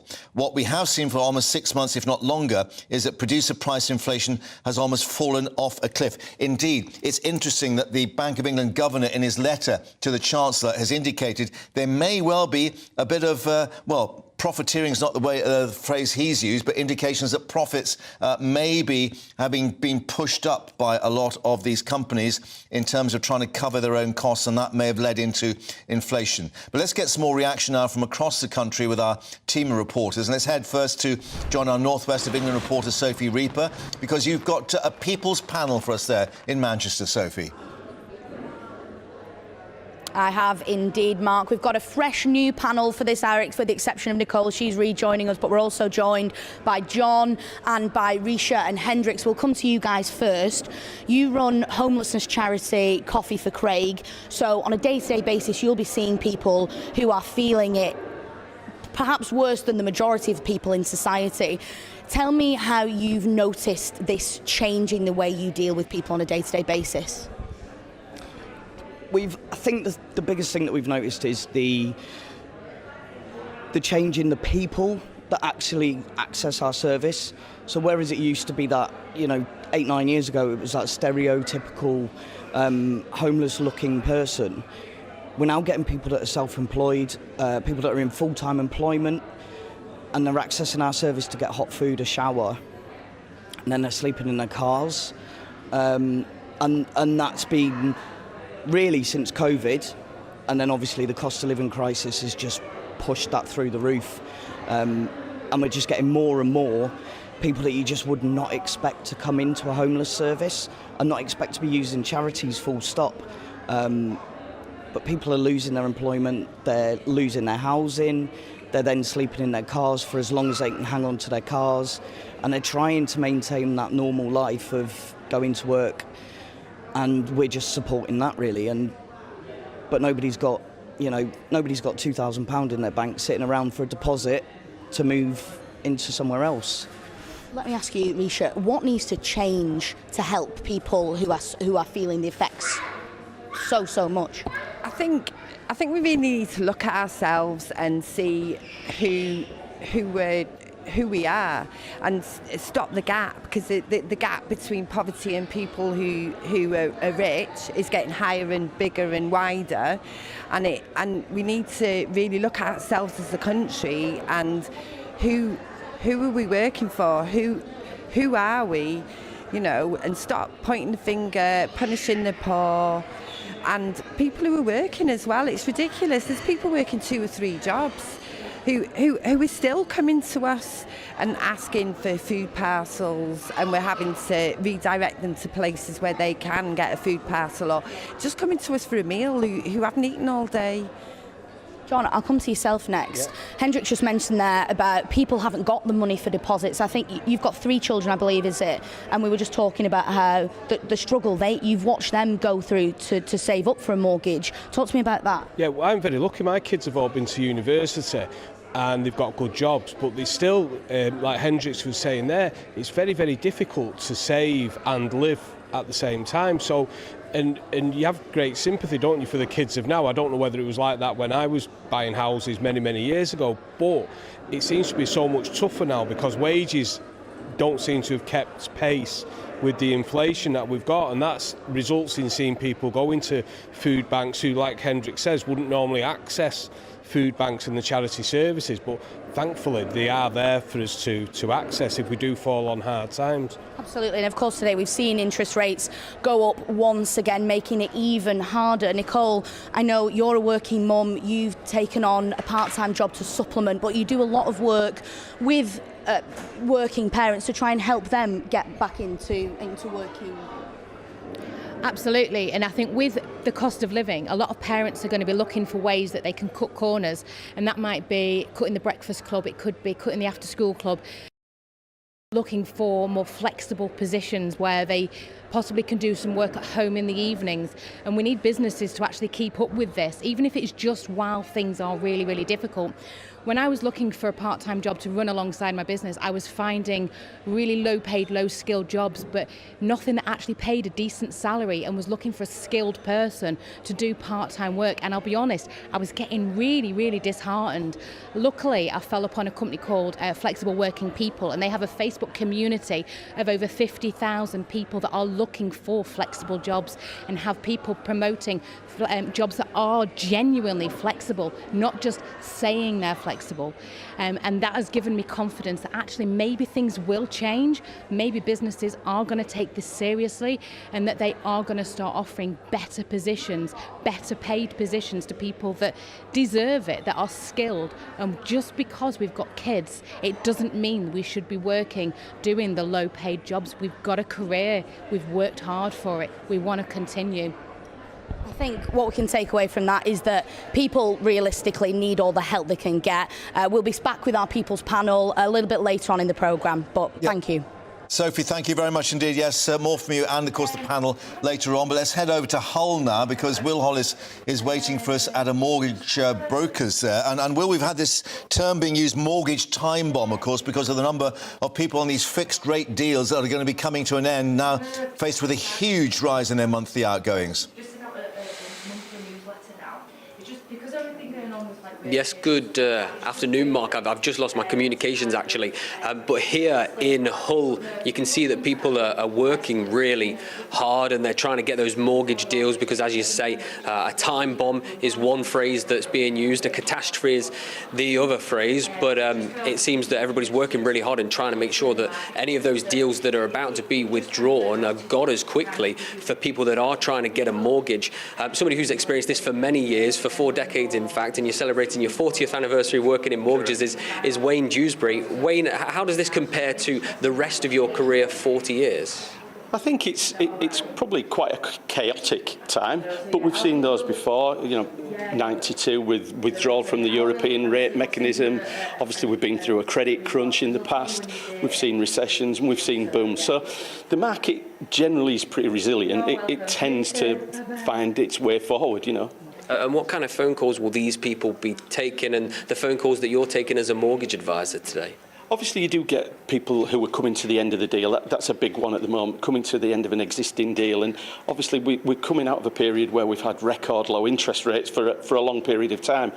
I look at these interest rates and think, well, I remember when rates were 15.4%, so they still seem quite reasonable in a historical context. But if you're coming out of a 2% fixed rate, then clearly jumping to 5 and 6 and possibly who knows where they're going next is clearly going to be a shock to the system. So that's the sort of call that we're getting quite a lot of. I imagine a lot of people will be reflecting on how it has been before, but how it is right now is understandably quite worrying for people that could be paying hundreds of pounds extra because of that half a percentage point. What's the advice that UK Moneyman will be giving to those people that are calling really worried about how much they're going to have to pay? I think the first thing is don't bury your head in the sand. That's the first piece of advice. Lenders don't want you to struggle. It's not in their interests to have things like repossessions, having to go to court to take possession of the property. So don't bury your head. Talk to your lender if you feel that you are struggling. If you're coming to the end of a deal, obviously talk to a broker like ourselves, in the sense that we can tell you what the options are, and more importantly, guide you through what might be the better option for you. So talk to somebody. Don't bury your head in the sand. Wayne, thank you so much for talking to us today in Hull. We aren't going anywhere, but somewhere, something that has gone is my comms, Mark, so I can't hear you, but back to you in the studio. Indeed, but we heard you and everyone else loud and clear, so thanks very much indeed for that, Will, in Hull. Let's head now north of the border into Scotland. Tony's outside an estate agent's there, and of course, Tony, this is the other aspect, not just the mortgages going up. Does it mean the house prices will come down, and could people even be in negative equity? Afternoon, Mark. Yes, thankfully I don't have a clue about any of those questions, but I am about to hear from somebody who very much does. But certainly here in Glasgow, it was unveiled this month that first-time buyers save an average of £215 each monthly payment compared to renters who pay out on the same similar property. Now, Glasgow, believe it or not, has one of the top 3 rental increases in the last 15 months. Behind just Manchester and Edinburgh. And here, 28% of take-home pay gets put onto rent in these households before tax. Now, to tell me a wee bit more about that is David Mooney. We're outside Pacey Jones here in the West End of Glasgow. David, thanks for joining us. Tell me, we heard a lot about mortgages today. How does this affect renters as well? Well, ultimately, what we're seeing is a lot of landlords leaving because they can no longer afford to keep that property because their costs have increased. And this is meaning that there's a lack of rented property on the market, which is it means that these supply and demand rents are going up because there's just a lack of supply and demand is extremely, extremely high. And you obviously interact with quite a lot of first-time buyers on a regular basis. £215 a month seems like a big saving. What is it that switches in them to make them get off the rental market and into the property ladder? I think it's a combination of things. Sometimes it can be just their stage in life. When they're younger, they may be at university, they like to travel, and they might wait till they're in a relationship later down the line when they can save up a deposit. The deposit is the main issue that will stop first-time buyers going to the market. So they'll usually just stay in rented accommodation until such times of bank of mum and dad comes along, or as I said, they're in a relationship where they've got two incomes coming into a property, that they can save up that deposit. And of course, that is going to be a massive question for a lot of people. Is this a good time to buy? David says it is, but let's hear more from Jack and you back in the studio.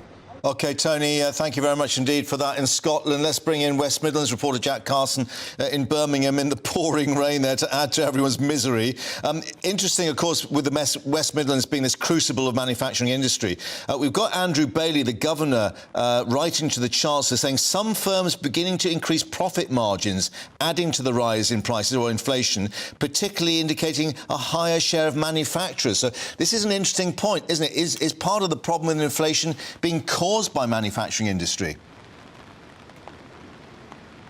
Well, yeah, Midlands, of course, is often called that the beating heart of the manufacturing part of the country, isn't it, Mark? And of course, with those with that inflation figure yesterday, of course, I was down in Sutton Coldfield speaking to manufacturers there, and we heard there of their increasing prices, meaning they're having to try and not pass as much of those prices onto their customers, so they can still keep their business. But of course, it's striking a balance. That's the difficult thing that a lot of those, particularly small and medium enterprise businesses, are struggling with. It's finding that balance between paying their rising energy costs, of course, and also trying to keep that business and keep themselves afloat. But also here in Birmingham, the second city of the country, it's also one of the youngest in Europe, the youngest in the country, and so you've got you say that mix of manufacturing around the Midlands, but also those students, as we were hearing from Tony there about the rental market. A lot of students now would have finished their year, they're into their summer break, but they are looking for their next property, for next year. And of course, landlords now possibly face a difficult position that if they are trying to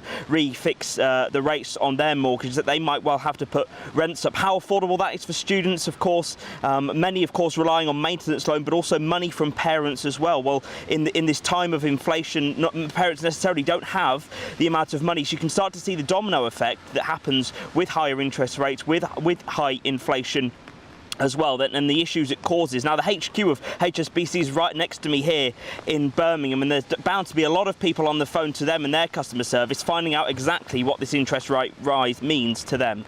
Yeah, times are tight when even the bank of mum and dad gets hit. Thank you to our team across the country. More, of course, from you later. But let's just bring you a bit of breaking news coming in. And it's announced from Scotland that the trailblazing SNP politician Winnie Ewing has died at the age of 92. Her family has just announced, of course, this on the day when First Minister's question is being taken in Holyrood. We'll reflect a little later on that news. Also coming up, we'll have the latest on that missing submersible. We've just been hearing from the US Coast Guard. They say the weather is favourable and they have the capabilities to both search and rescue for the missing sub.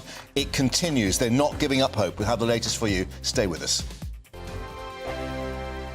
First and foremost, I am a GB News fan, and I was before I was working here. Just love the fact that we're asking the questions that a lot of establishment media won't ask. With a bit of a twist, we not only want to inform you, but we want to keep you entertained. It's worth the drive because you get in and the team's all ready and waiting, they're itching to go, and it's a proper little family. GB News is the people's channel. It's the audience that makes the programme sing. We're giving our viewers and our listeners a voice. I see the thousands of your letters, tweets, emails, you name it, coming in. Britain is broken. How on earth did we get into this mess? But more importantly, how do we get out of it? The establishment had their chance. Now we're here to represent you. It's time for something different. It's time for GB News. I'm very patriotic. I believe in Britain. Our best days lie ahead. Britain's watching. Britain's watching. Join us here on GB News, the people's channel. Britain's news channel. I'm Andrew Doyle. Join me at 7 o'clock every Sunday night for Free Speech Nation, the show where I tackle the week's biggest stories in politics and current affairs with the help of my two comedian panellists and a variety of special guests. Free Speech Nation, Sunday nights from 7 on GB News, the people's channel, Britain's news channel.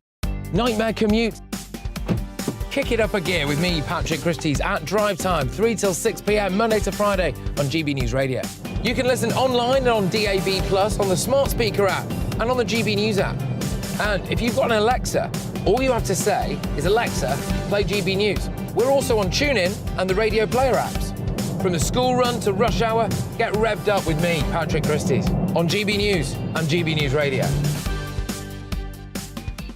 What you get for breakfast is something that, if we do our jobs right, you will wake up to news that you didn't know the night before. It's a conversation. It's not just me and Eamon. We want to get to know you, and we want you to get to know us.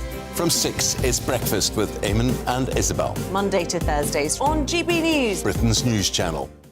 Westminster is going around in ever-decreasing circles, followed by the media. Britain is broken.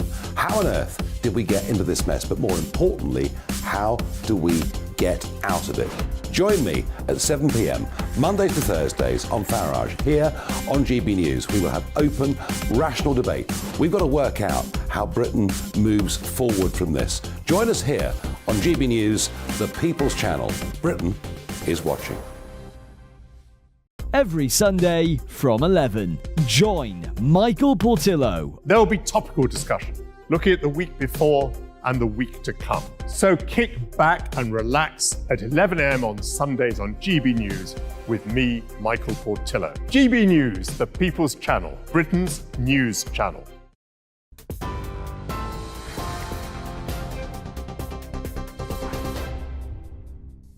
Welcome back. It's 1:31. I'm Rhiannon Jones in the GB newsroom. The Bank of England has increased the base rate by 0.5 percentage point to 5%, the highest rate in 15 years, as it tries to tackle ongoing price rises. The bank's governor, Andrew Bailey, says inflation is still too high and must be dealt with. Chancellor Jeremy Hunt says the government's resolve to bring inflation down is watertight. It's the 13th time in a row the bank has increased the interest rate. A Royal Navy submariner and equipment from a British deepwater salvage company is helping in the search for the missing Titan submersible. As the search and rescue enters its critical phase, the government says Lieutenant Commander Richard Cantharia will bring his significant knowledge to the team. An aircraft and 10 ships are among those searching 10,000 square miles of the North Atlantic. 5 people are inside the missing submersible that lost contact on Sunday. A man who allegedly smuggled thousands of people from Africa into Italy has been arrested here in the UK. The 40-year-old Egyptian national was detained in London by the National Crime Agency. He's now being questioned on suspicion of facilitating illegal immigration. And King Charles says the Windrush generation has made a significant difference to the UK, praising its legacy as profound and permanent. 75 years after the first crossing from the Caribbean, the King will be among those at a service held at Windsor Castle later, marking the anniversary. A £1 million fundraising effort's also underway to recover the anchor from the ship that made that crossing. And you can get more on all of those stories by visiting our website, gbnews.com.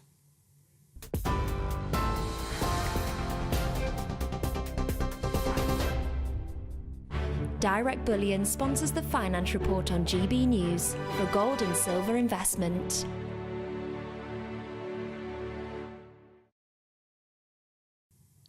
Here's a quick snapshot of today's markets. The pound will buy you $1.2773 and 1.1624 euros. The price of gold is £1,507.76 per ounce, and the FTSE 100's at 7,481 points. Direct Bullion sponsors the Finance Report on GB News for physical investment.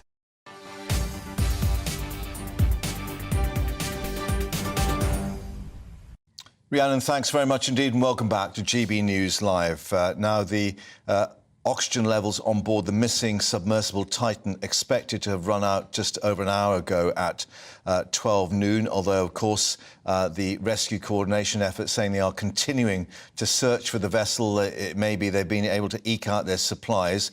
Downing Street confirming now a Royal Naval submariner with equipment from a UK firm on its way to help with the search in the North Atlantic, and certainly is a French ship with a submersible capable of reaching down to the ocean floor in place. The latest we have on that is that the US Coast Guard is in contact with the Magellan Company, this UK company based in the Channel Islands, to assist with what they call the ROV, or remote operated vehicle, which could reach the sea floor. We understand that it's on its way on board a US airplane, so clearly time of the essence.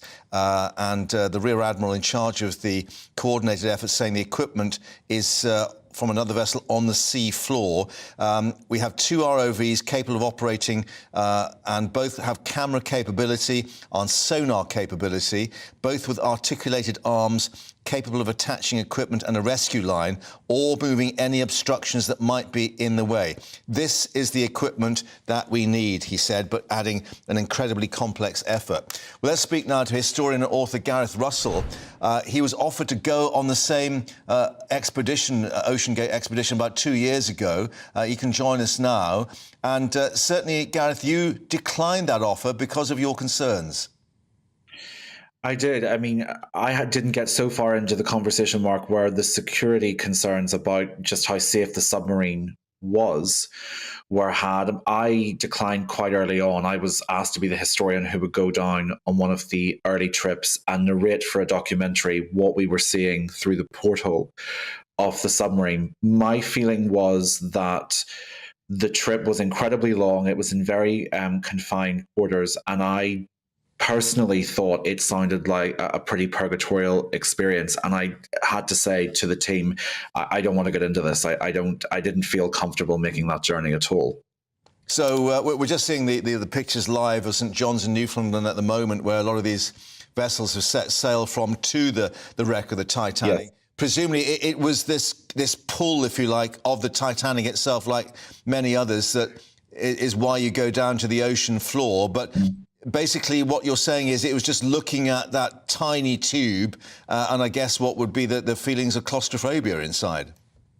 Absolutely, and if you've any kind of whiff of claustrophobia, that submarine is definitely not for you. I would have been embarking actually at where your viewers are looking, the St John's Harbour in Newfoundland. That's where our journey would have started. Yeah, towards the wreck site. And Mark, absolutely, you're completely right. The Titanic has an incredibly totemic emotional pull to a lot of people, far more so than nearly any other shipwreck. In fact, probably more than any other shipwreck.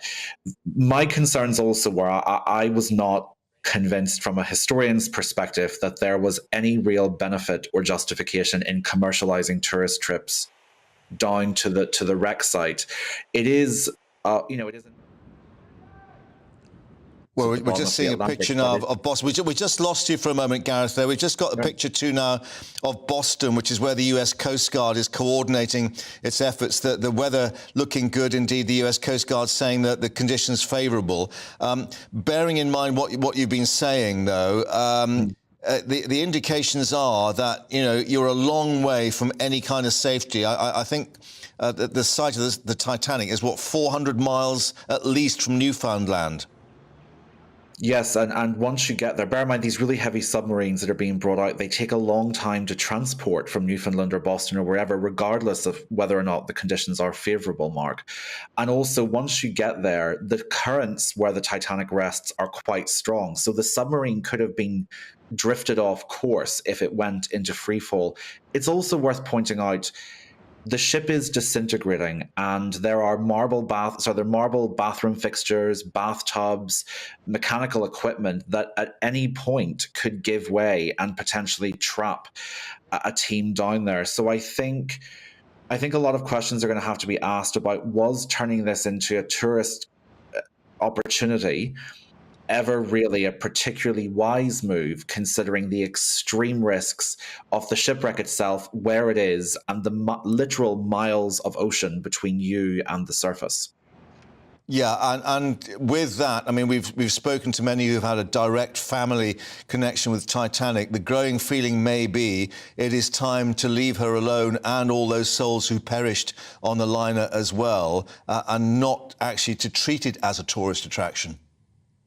Well, regardless of what you think of that, I can understand absolutely that position. But in terms of ever turning something into a tourist destination that is this dangerous, and where, as we're seeing now, Mark, if anything goes wrong, it requires an international search and rescue mission that certainly will struggle to find you. And there's a limited chance of survival.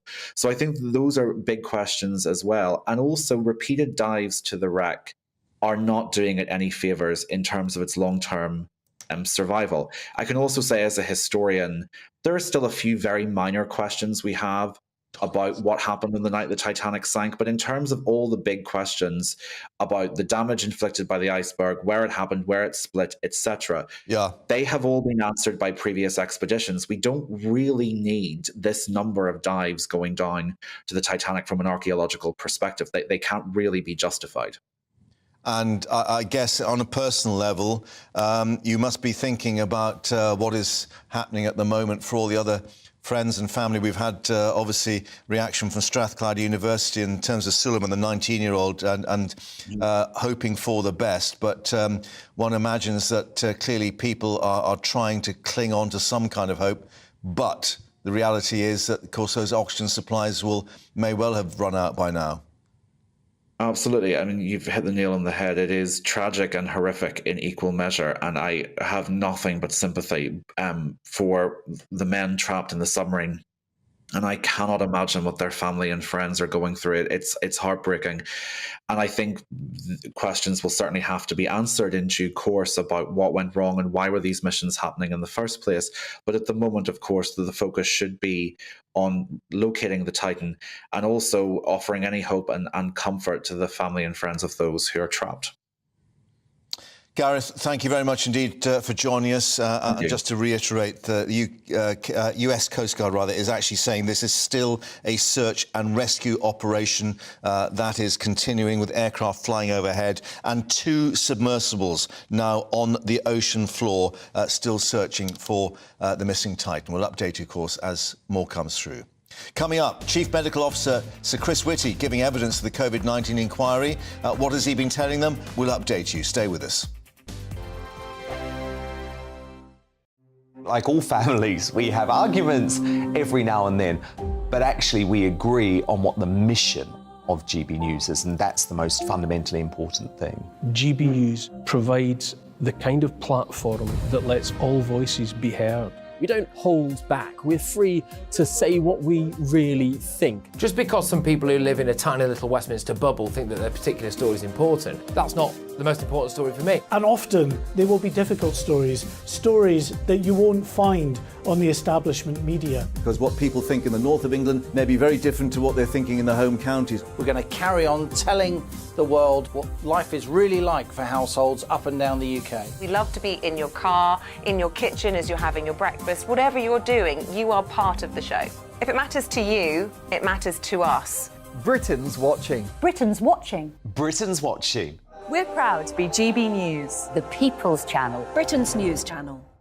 Join me, Patrick Christys, Monday to Friday, 3 till 6. We tackle the day's news agenda like you've never seen before. It's high tempo, high octane, the most controversial topics and the best guests. You will not be able to take your eyes and ears off it. I'm not afraid to ask the questions that you really want answered. 3 till 6 p.m, Monday to Friday on GB News, the People's Channel, Britain's news channel. Join me, Camilla Tominey, on Sunday mornings from 9:30, taking the politicians to task and breaking out of SW1 to see how their decisions are affecting you across the UK. Bursting the Westminster bubble every Sunday morning, only on GB News, the People's Channel. Britain's watching. Join us every night on GB News at 11 p.m. for Headliners, which is 3 top comedians going through the next day's news stories, which is exactly what you need, because when the establishment has gone crazy, you need some craziness to make sense of it. So join us 11 p.m. every night on GB News, the People's Channel, Britain's news channel. Hi, I'm Dan Wootton. You can watch me live on GB News Monday to Thursday from 9 p.m. And did you know that you can also watch and listen live on our website, gbnews.com. You'll always be up to date on the latest breaking news, as well as enjoying the best stories, opinions and shows. You can even join the debate under our live player as you're watching. So head straight to gbnews.com on TV, radio and online. GB News, Britain's news channel. So Jubes & Co, we tackle the issues of the day with real, robust debate, both sides of the fence, battling it out with me in the middle with my forthright opinions and views. And often really interesting things happen because you start with a position and then by the end of the debate you find actually, well, I might not have thought about that one. What we need in this country is 2 new political parties. You should maybe think about doing a 2024 calendar. I'm Michelle Dewberry and I'm keeping you company right through until 7 o'clock this evening. GB News, the People's Channel, Britain's watching.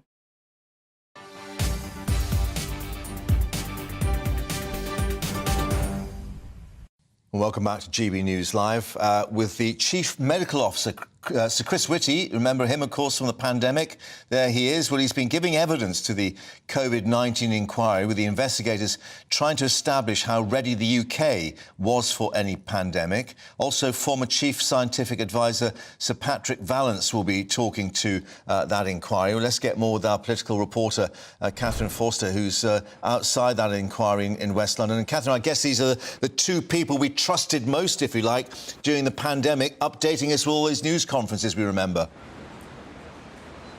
Yes, we saw them pretty much every day, didn't we, during lockdown, standing beside Boris Johnson, giving their wisdom, giving their scientific advice. And so a lot of interest in what they are going to say to the COVID inquiry. Now, Chris Whitty has been speaking this morning. Sir Patrick Vallance will be speaking a little bit later. So Chris Whitty began by saying that he had worked for 12 weeks during the pandemic on various hospital wards. And he said that I can say to the families who are here, I saw the extraordinary impact and devastation for individuals and the families. Then he was questioned at length by Hugo Keith KC about the preparedness and the resilience coming up to the pandemic, specifically about the focus on a influenza-style pandemic. He did say that, yes, that had been the predominant thinking. He said he'd thought about other scenarios, but there hadn't been written plans in place for those. He did say that he thinks there's a sort of North American, European groupthink, all of which was focusing on influenza, and that they hadn't learned the lessons, that they needed to take on board what countries in Asia, particularly who had dealt with coronavirus, SARS and MERS, had to offer, and that insufficient attention had been paid to that. Asked about lack of diversity, lack of imaginative thinking, he did say we should have had a more imaginative response in how to deal with a pandemic. He talked about a lack of radicalism, and he said the system's very good at what it does, but there is a gap. He said that they needed flexibility and the ability to scale up, which he said was very lacking. And he also talked about challenge, or perhaps the lack of challenge, not within SAGE itself, the group of scientists, but he was pointing out that external challenge would have been helpful from economists, perhaps, from people that understood what the impact of lockdown would be. And a final point he made was that he said, to a question for political leaders, he said, if a global pandemic is a 1 in 50-year event, do you want to buy the insurance? Do they want to spend the money to make sure that they are prepared for whatever the outcome is in any eventuality? Of course, that's very expensive. Indeed, and of course that is a difficult question for any government, but it's interesting because this part of the inquiry, of course, is looking at the very early stages of the pandemic, and I think he's obviously been referring to written evidence from Matt Hancock, where he agrees, or Sir Chris agrees, that there's not sufficient thought as to what they could do to stop the pandemic in its tracks, or any other pathogen that could realistically go there, i.e. to get in early enough and to put some kind of safety barriers in place. Yes, and we've heard earlier in the week, haven't we, from David Cameron, former Prime Minister, from George Osborne, from Jeremy Hunt, former Health Secretary, current Chancellor, of course, today, and an admission, really, that nobody had ever considered lockdown. It's not something that had really occurred to them, much less that they thought that people would tolerate it. So they hadn't thought through the potential implications of that. Now, this is the, we will hear from Sir Patrick Vallance this afternoon, and then next week we will be hearing from former Health Secretary Matt Hancock. At the beginning of next week, we'll also be hearing from Nicola Sturgeon next week instead as well, and also Dame Jenny Harris, who of course was Deputy Chief Medical Officer during the pandemic. Catherine, for the moment, thank you very much indeed. As you say, more evidence, important evidence to come this afternoon. Back to you then. Thank you very much indeed. Well, let's get more reaction now to this decision today by the Bank of England to raise the base rate by 0.5% up to 5%. That's at its highest level now since 2008, before the last financial crash. What's been the thinking behind that? Well, the Bank of England governor has been talking to reporters, defending indeed the bank's decision. This is what he had to say a little earlier. Today, we've raised interest rates to 5%. We've taken this decision because, unfortunately, inflation is still too high. The good news is our economy is doing better than we thought it might. Inflation has begun to fall and unemployment is very low. But recent data have shown us that further decisive action is needed in order to be sure we get inflation back down. And that's why we've acted today. We will continue to do whatever is necessary. I know this is hard. Many people with mortgages or loans will be rightly worried about what these changes mean for them. But if we don't raise rates now, high inflation could stay with us for longer.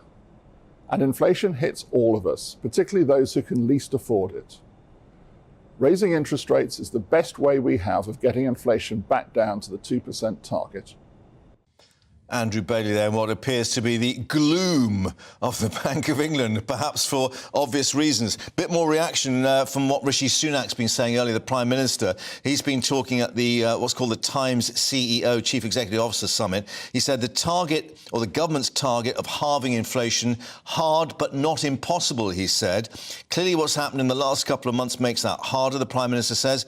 That goes without saying, but I've always said this would be hard. It's clearly become more challenging, and it's clearly becoming harder, but not impossible. We're throwing absolutely everything at it, and that's what I'm doing. Well, of course, it's what the bank is doing in terms of the monetary policy. But let's get more reaction now. Our North West of England reporter Sophie Reaper can join us from Manchester once more with that People's panel, with a sort of interesting reaction to the direct effect you're having on people's pockets, Sophie.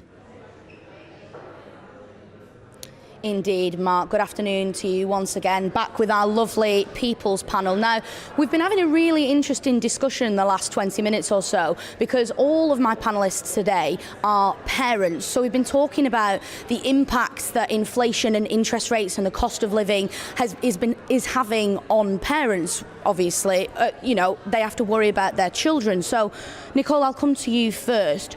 Talk to me about the impact you've noticed it having on yourself as a parent, in terms of, we talked obviously about the kind of shame that comes with perhaps having to cut back. Yeah, so for example, we're talking about one of the things that parents don't want to do is let their children know that they're struggling.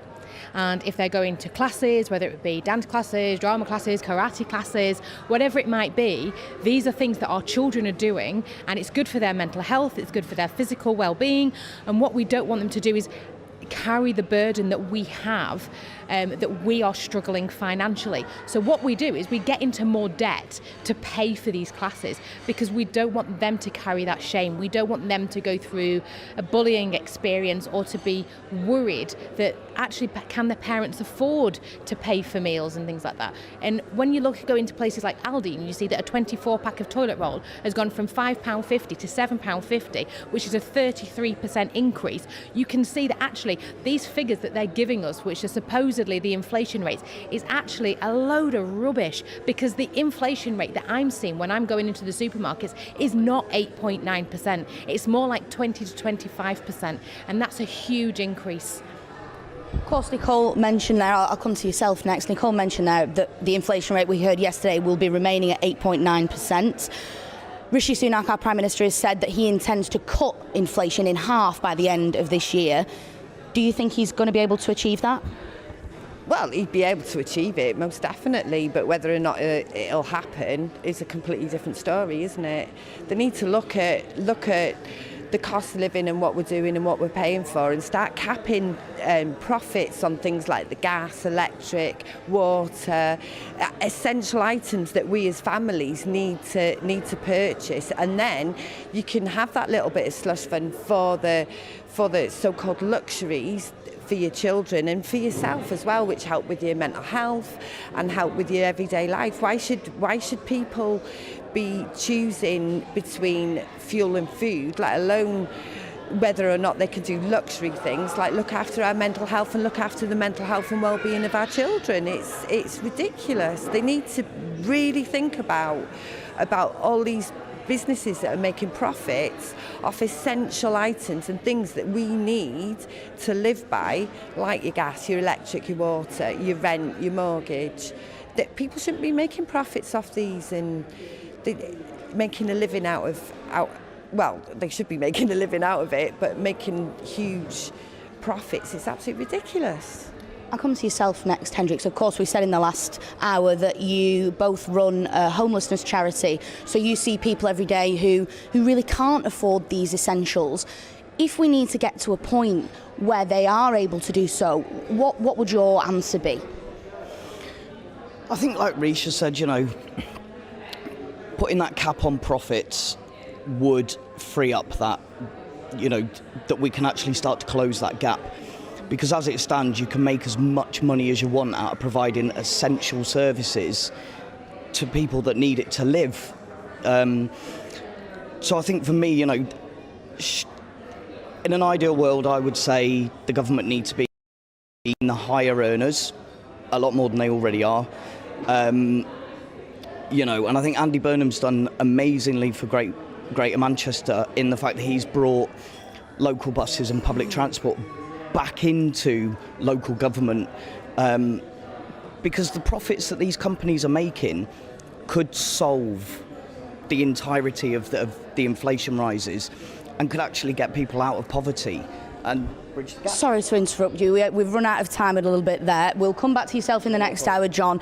But I think, of course, that is the goal that everyone wants, is to get people out of poverty. But we'll be back in a little bit with our People's Panel. Indeed, Sophie, thank you for that. Back to you, of course, throughout the afternoon. More reaction to that interest rate rise, up 0.5% to 5%. More to come.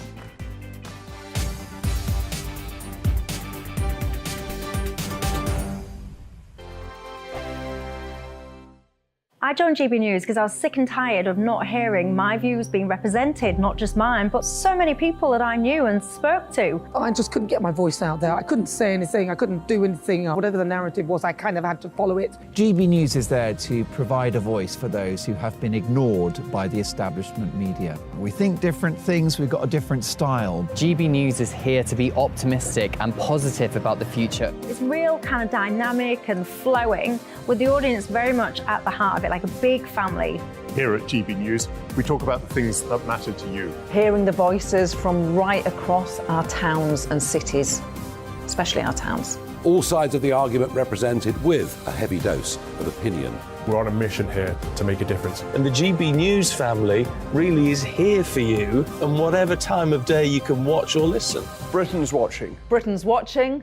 We're proud to be GB News, The People's Channel. Britain's news channel. Monday to Thursday, 9 p.m. till 11 p.m. Join me, Dan Wootton. I'll bring you the sharpest takes and hottest debates. Do you not believe in prison? I don't believe in prison. I'm completely stunned. I guarantee you there'll be no spin, no bias, no censorship. I actually was personally quite offended by it. And no reason to go to bed. So I guess they've always been quite woke. That's Dan Wootton tonight on TV, radio and online. Monday to Thursday from 9 p.m. till 11 p.m. on GB News. The People's Channel, Britain's news channel. You've probably seen politicians interviewed 1,000 times, but we do it differently. We find out who they really are, we don't shout, we chat, and hopefully we bring a bit of light, not just heat. Did you know Kate Moss? Apparently. Do you have a pair of jeans or a pair of jeans? No, of course I don't. What would I do with them? My friends are like, oh my God, what's she doing now? Join me every Sunday at 6 for Gloria Meets, only on GB News, the People's Channel, Britain's news channel. Weeknights on GB News from 6 p.m. You'll always get drama. Please stop, Michelle. I know, yeah. Please stop. Should I just shut up? Romance. You like me, I like you. There you go. There you are. Well, don't tell anybody. Adventure. Da-da-da-da-dum, etc. That's the whole point. But And action. Sergeant would read my superstar panel. They're already at it. They're fighting. It's going to be quite a show. Only on GB News. Britain's watching. In a world of dull and predictable radio and TV shows. Oh, hi. On Mark Dolan tonight, we've got big guests. We drill into the big stories of the day. The show adds up to a brilliant listening and viewing experience. Mark Dolan Tonight is the most entertaining current affairs show ever, and that's a fact. That's Mark Dolan Tonight, Friday, Saturday and Sunday from 9. Only on GB News, Britain's news channel.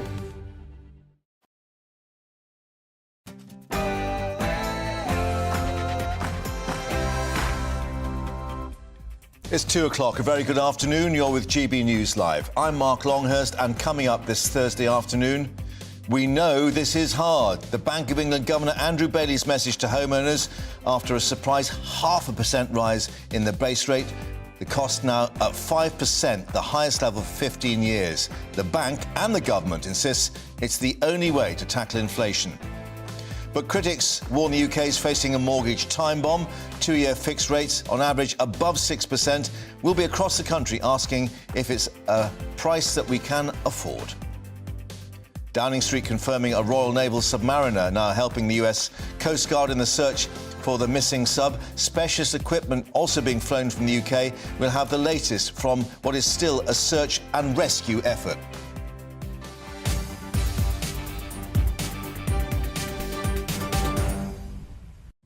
And the impact of the war in Ukraine. We'll be discussing the latest on a reported counter-offensive against the Russian forces.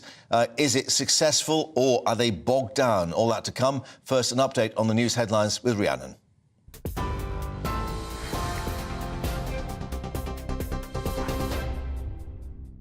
Mark, thank you. Good afternoon. It's 1 minute past 2. Your top stories from the GB newsroom. The Bank of England has increased the base rate by 0.5 percentage point to 5%, the highest rate in 15 years, as it tries to tackle ongoing price rises. The bank's governor, Andrew Bailey, says inflation is still too high and must be dealt with. Chancellor Jeremy Hunt says the government's resolve to bring inflation down is watertight. It's the 13th time in a row the bank has increased the interest rate. Shadow Chancellor Rachel Reeves says the government has lost control of the economy. Today's an incredibly worrying time for many families right across the country who are concerned about what happens when they come off fixed-term mortgage deals. Already people were facing mortgage payments of £3,000 on average more than the rates they were coming off of. This is going to heap even more pain on ordinary working families. It's why today Labour have set out a 5-point plan to help people with their mortgages. Well, amid rising inflation, as we heard there from Rachel Reeves, Labour's called on banks to provide support to homeowners facing mortgage payment difficulties. The party claims their 5-point plan will allow borrowers to switch to interest-only payments or extend their mortgage terms. The government says lenders are already required to engage with struggling customers. Labour leader Sir Keir Starmer says his party's plan will provide the security the country needs. We're going to take this on. It's at the heart of everything. And it shows our determination to fix the fundamentals that make British inflation stickier, global shocks more painful, weigh down on your profits and the living standards of our people. That's the partnership we offer. A new plan for a new settlement. For renewal, not decline. The future, not the past. The builders, not the blockers. A Royal Navy submariner and equipment from a British deepwater salvage company are helping in the search for the missing Titan submersible. As the search and rescue enters its critical phase, the government says Lieutenant Commander Richard Cantharia will bring his significant knowledge to the team. An aircraft and 10 ships are among those searching 10,000 square miles of the North Atlantic. Contact with the missing submersible was lost on Sunday. 5 people are inside. Hamish Harding is one of them. His friend says he didn't think the vessel was safe. I wasn't happy with some of the design, like the thrusters on the outside with the cables there. I thought that was a snagging hazard. But what really did it for me was they flatly refused to get any form of certification. And it seemed that they had no intention of getting any certification for going down to those depths once, let alone several times. Defence Secretary Ben Wallace has ruled himself out of the race to become the next NATO chief. When asked about leading the alliance, he told The Economist he was withdrawing because of unresolved issues within the organisation. He also stated the US wants the current Secretary-General Jens Stoltenberg to continue in the role. He's due to step down in September. The Ukrainian Intelligence and Security Service has received information that Russia's considering an attack on the Zaporizhia nuclear power plant. President Volodymyr Zelensky says Ukraine will share all available information with their global partners, warning radiation knows no national borders and adding its hits are only determined by the direction of the wind. A man who allegedly smuggled thousands of people from Africa into Italy has been arrested here in the UK. The 40-year-old Egyptian national was detained in London by National Crime Agency officers. He's now being questioned on suspicion of facilitating illegal immigration. King Charles says the Windrush generation has made a significant difference to the UK, praising its legacy as profound and permanent. 75 years after the first crossing from the Caribbean, the King's among those at a service held at Windsor Castle, marking the anniversary. A £1 million fundraising effort's also underway to recover the anchor from the ship that made the crossing and put it on display. HMT Empire Windrush sank off the coast of Algeria in 1954. And tech billionaire Elon Musk is picking a fight with Mark Zuckerberg. And guess what? The Meta boss is up for it. Mr. Musk posted on Twitter that he was keen for a cage fight with Mr. Zuckerberg. The fellow tech billionaire then replied, posting a screenshot of the tweet on Instagram, of course, the caption saying, "Send me location." Twitter's CEO responded, "Vegas Octagon." That's a fight to be watched. This is GB News. We'll bring you more as it happens now, though. It's back over to Mark with GB News Live.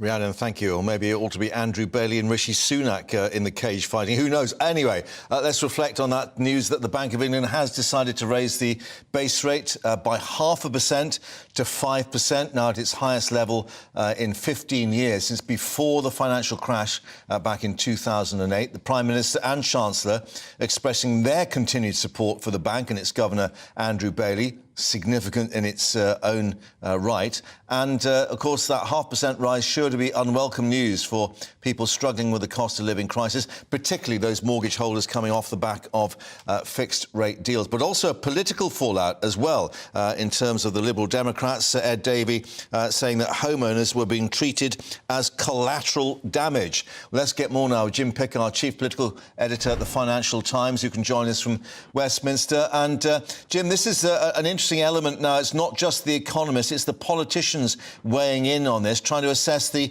political cost of all this.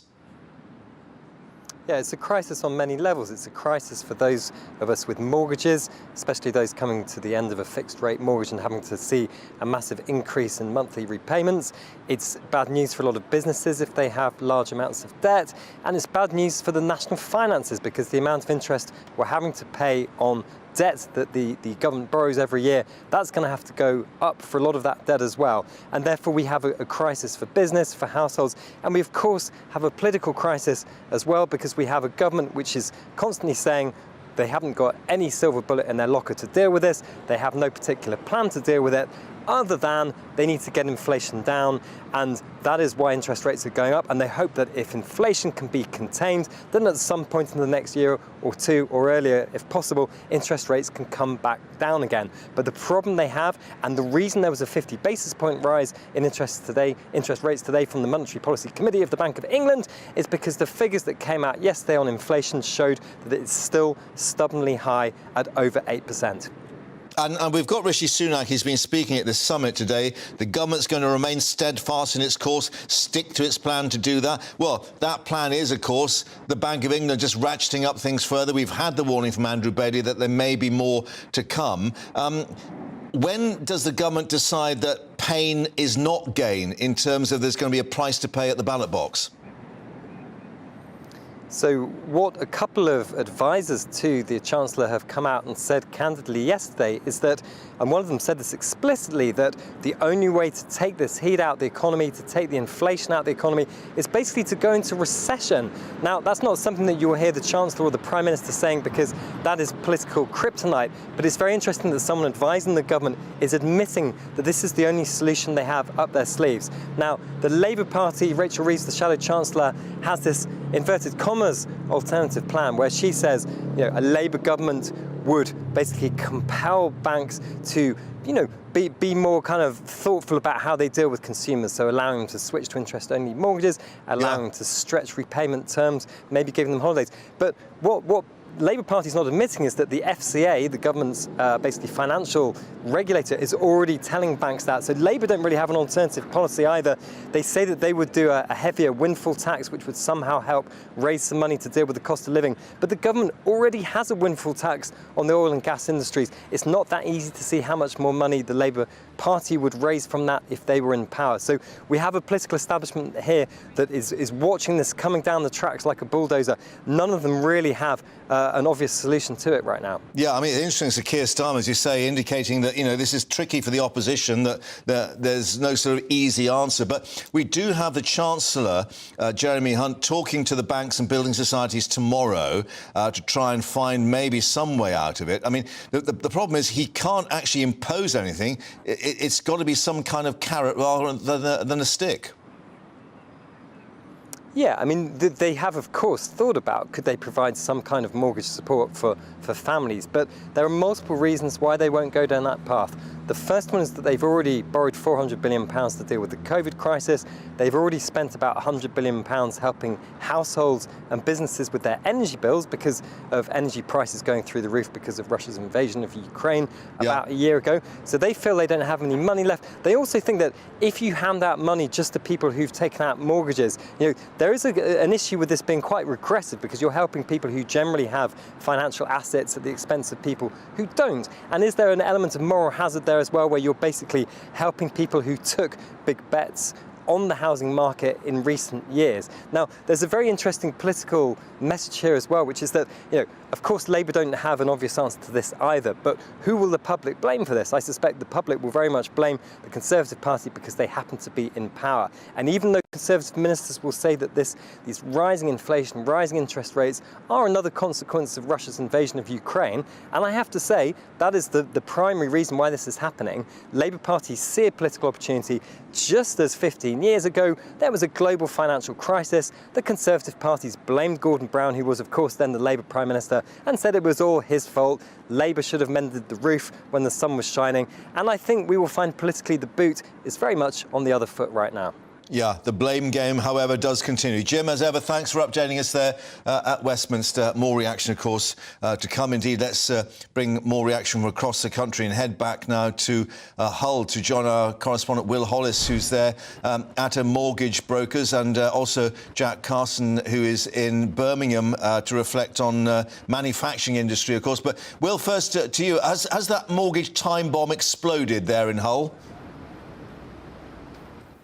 Yes, well, it's been really busy here at UK Money Man. A lot of the mortgage advisors have been speaking on the phone. They've been going through the websites and speaking to different banks. I think that the way that we talk about a time bomb in the news today is because there's a real risk that a lot of the mortgages are going to be withdrawn. So advisors are trying to secure those deals for their customers. But where we are now, this is the marketing side of the business. You can probably see people editing videos, stuff for social media, because of course now marketing your business, because this is a competitive market, you want people to come and get your mortgages with you rather than the competitors, is a lot of it online now. And Malcolm, you've been speaking to us today, the managing director of UK Money Man. You're in front of a green screen, not for us, but because you were doing a few videos for people online. Is that a part of where the business is now? And what are you experiencing today online? Because you're probably not just getting phone calls from people that are worried about what's going on. Yeah, well, it is an anxious time for people, and they reach out to all sorts of different places for advice now. So it's normal to reach out to family members and friends and people been through the same experience. But one of the things people do is go online, go through the social media channels as well. And we want to cut through some of the jargon. Obviously, it's an anxious time, and we want to try and allay some of those fears and educate people in terms that they understand, make it relatable as to what's actually happening out there and what they can be doing to improve their situation. It's been very noisy from people talking in your advisory office. Is it noisy online as well? Are people, tweeting about this or writing about it on Facebook? Or do you think we'll see that when people come home from work and over the next few days? Yeah, I mean, there's obviously, when we're on the news, it means probably something quite big is happening. And of course, we weren't expecting that 0.5% rise today. We were hoping all week it was going to be 0.25. Sadly, yesterday, inflation figures were much higher than we anticipated. And yeah, there's a lot of noise today, and people are reaching out to us whose deals are about to end to make sure that on the best available deal, so they're not paying back a penny more in interest to the banks than they actually need to. When you're talking to people, whether it is online or on the phone, what conversations are you having today because of that 0.5% rise? Is it mainly the conversations around the amount of money people are going to be paying when their contracts end? Yeah, that's it, because a lot of our borrowers, if you were first time buying the last decade or so, you've never experienced interest rates going up even by 0.1%, whereas this time it seems like such a sudden shock this last year where interest rates have really spiked up. So it's not just that they're going up, but it's for the first time, and of course these increases are significant on top of everything else that also seems to be increasing costs on a weekly and monthly basis. And what happens next for those people that have, are thinking they're going to have to spend a little bit more money? What's the process now for mortgage brokers like you and around the country in offices like this one? Yeah, well, the government have been pretty clear there's going to be no assistance, there's going to be no furlough scheme for mortgages, so consumers are, to some extent, out there on their own, and that's where we come in. Obviously, we don't invent the product, we can only get the available products that are out there. We want to give these people the advice at the right times to ensure that they're on the cheapest deals that we can actually secure for them. Malcolm, a busy day for the phones, but also for the things that you need to do online, and even though some people are at work, I imagine over the next couple of days there's going to be lots of conversation in places like this about what to do about their mortgages.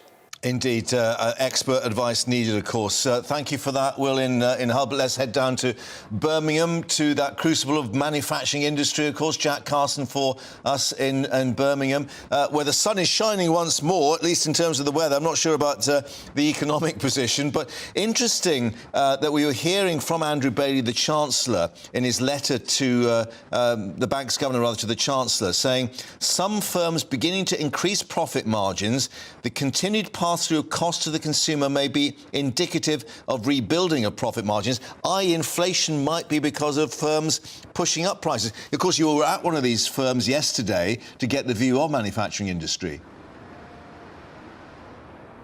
Yeah, that's right.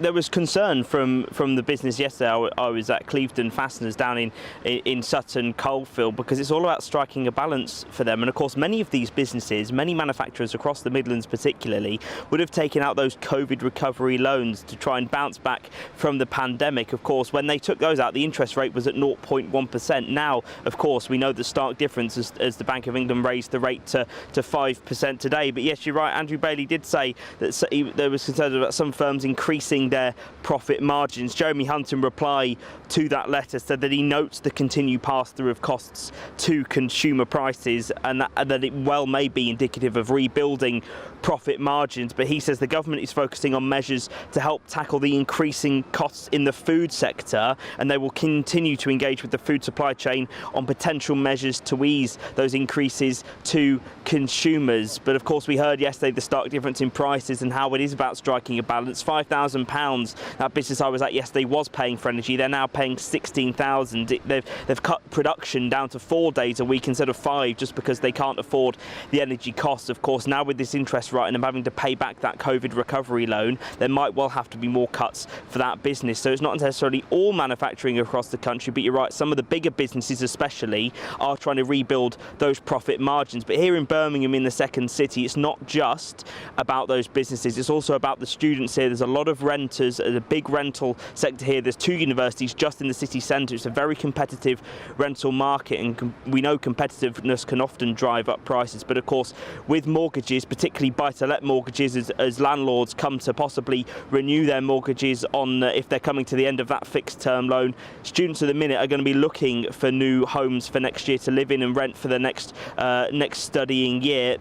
Renters well might find themselves having to pay more prices, and of course this is where you then get the domino effect, because students usually use those maintenance loans, or as you mentioned, the bank of mum and dad, of course. But with the domino effect with inflation, that bank of mum and dad is also going to be hit across the country, and so lots of people here in this young city might find themselves in a little bit of a struggle when they're looking for accommodation next year.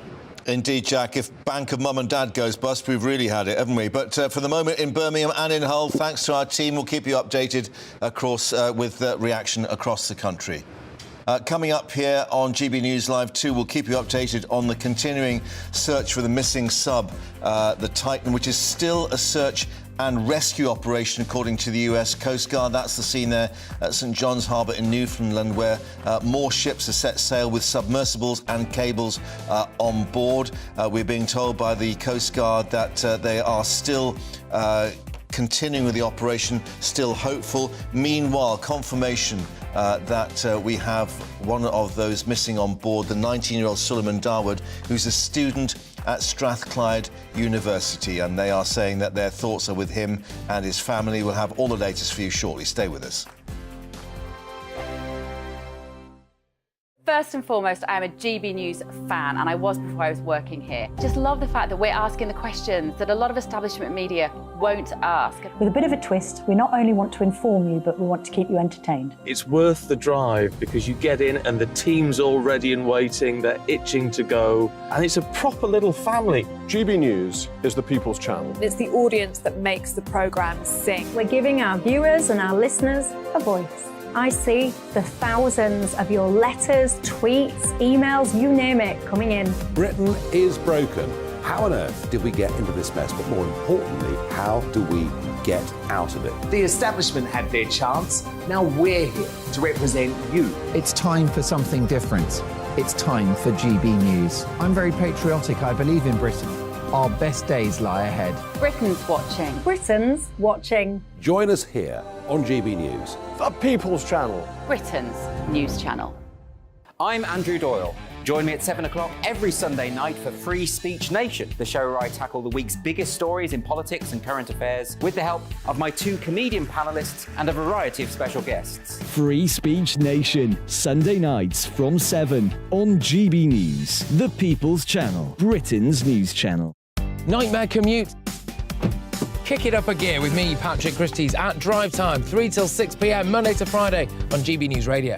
You can listen online and on DAB+, on the smart speaker app, and on the GB News app.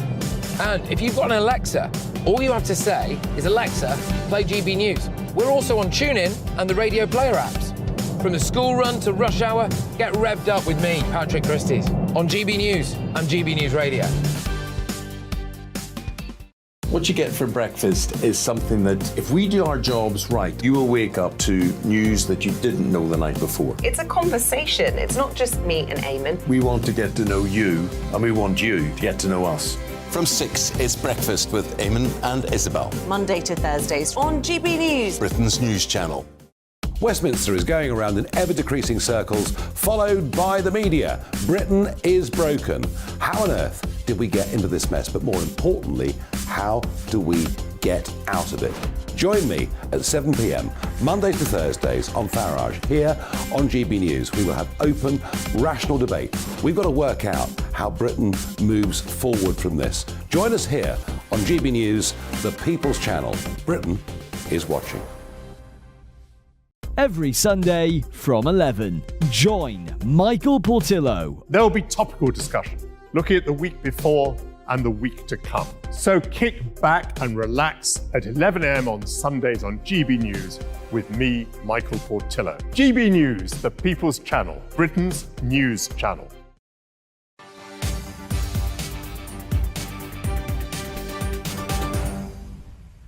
Welcome back to GB News Live. Let's update you on the situation with this search for the missing submersible in the North Atlantic. And the US Coast Guard is still saying this is very much still an active search and rescue operation. But of course, we reflect that the oxygen on board the sub was due to run out at 12 noon today. 5 people on board, including British billionaire and explorer Hamish Harding, British-Pakistani tycoon Shahzada Dawood and his teenage son Sunak. And we now have confirmation that he, the 19-year-old, a student at Strathclyde University. The university saying that their thoughts are with the family and still praying for a safe return. But let's get more now with Paul Hawkins, who's been following, well, more efforts in terms of the search operation and the kit that's being put in place in the North Atlantic.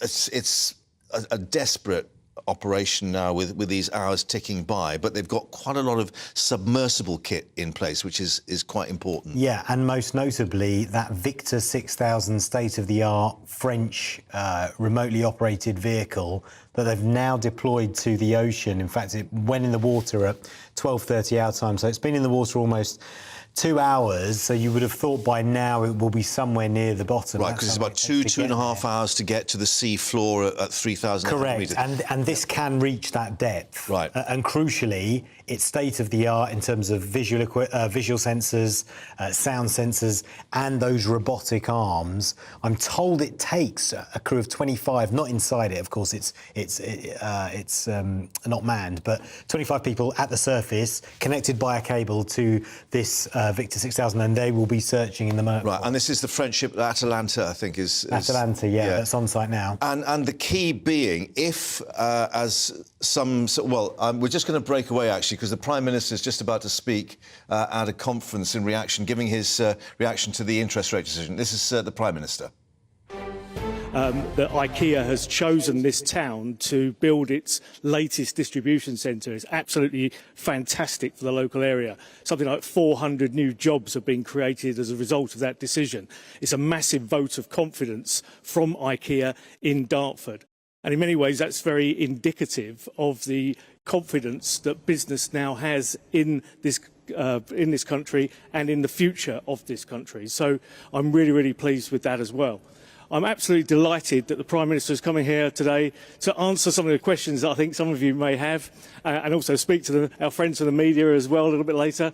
And so, ladies and gentlemen, I'm going to hand over to the Prime Minister, Rishi Sunak. Perfect. Thank you, Gareth. Hi, everyone. How are you? As Gareth saying, actually, what an incredible place. So congratulations for all working here, and thank you for having me. It's brilliant to be here with IKEA and Wincanton. I must say, everything's been superb so far, although my team were a little bit sad that there were no meatballs at lunch. But I don't know about how your canteen worked, but other than that, it's been brilliant. So thank you for having me. Now, I think yesterday you would have heard some news about inflation. Today you may have seen what the Bank of England has announced with interest rates, and I'm sure that actually fills many of you with some anxiety, right, and some concern about what's going on and what does that mean for you and your families. Now, I'm here to tell you that I am totally 100% on it, and it is going to be okay, and we are going to get through this. And that is the most important thing I wanted to let you know today. Now, you should know, I know this won't make it any easier, but what we're grappling with here is something that many countries around the world are also grappling with at the same time as we are right now. So if you look at interest rates in Australia, in Canada, in New Zealand, across the world, they're all at high levels. Actually, interest rates in Europe are the highest they've been in for 20 years because they're all grappling with inflation in the same way that we are. Many of you may have friends or family in those places, and if you spoke to them, they tell you the same thing. Now, that doesn't make it any easier. Of course I know that. but it's important for you to know that we're not alone in dealing with this. And I know how important this is, and that's why at the beginning of the year I made a speech and I set out my 5 priorities for the country that I wanted to deliver as your Prime Minister. The first of those was to halve inflation. I know how important this is. That's why I set it as my top priority. And look, it's not easy. Right? Rooting out inflation is not easy. It requires difficult decisions. Doesn't happen overnight. But if we don't get on top of it, it would just get worse and it would last longer. And that's not going to do anyone any favours. It's not going to be good for you and your families in the long run. And even though it means I have to make some difficult decisions, that's the type of Prime Minister I am, because I want to do the right thing for you and your families in the long term. Now, look, why does inflation matter? Right? Like, why did it matter to me? Why did I set it as my top priority?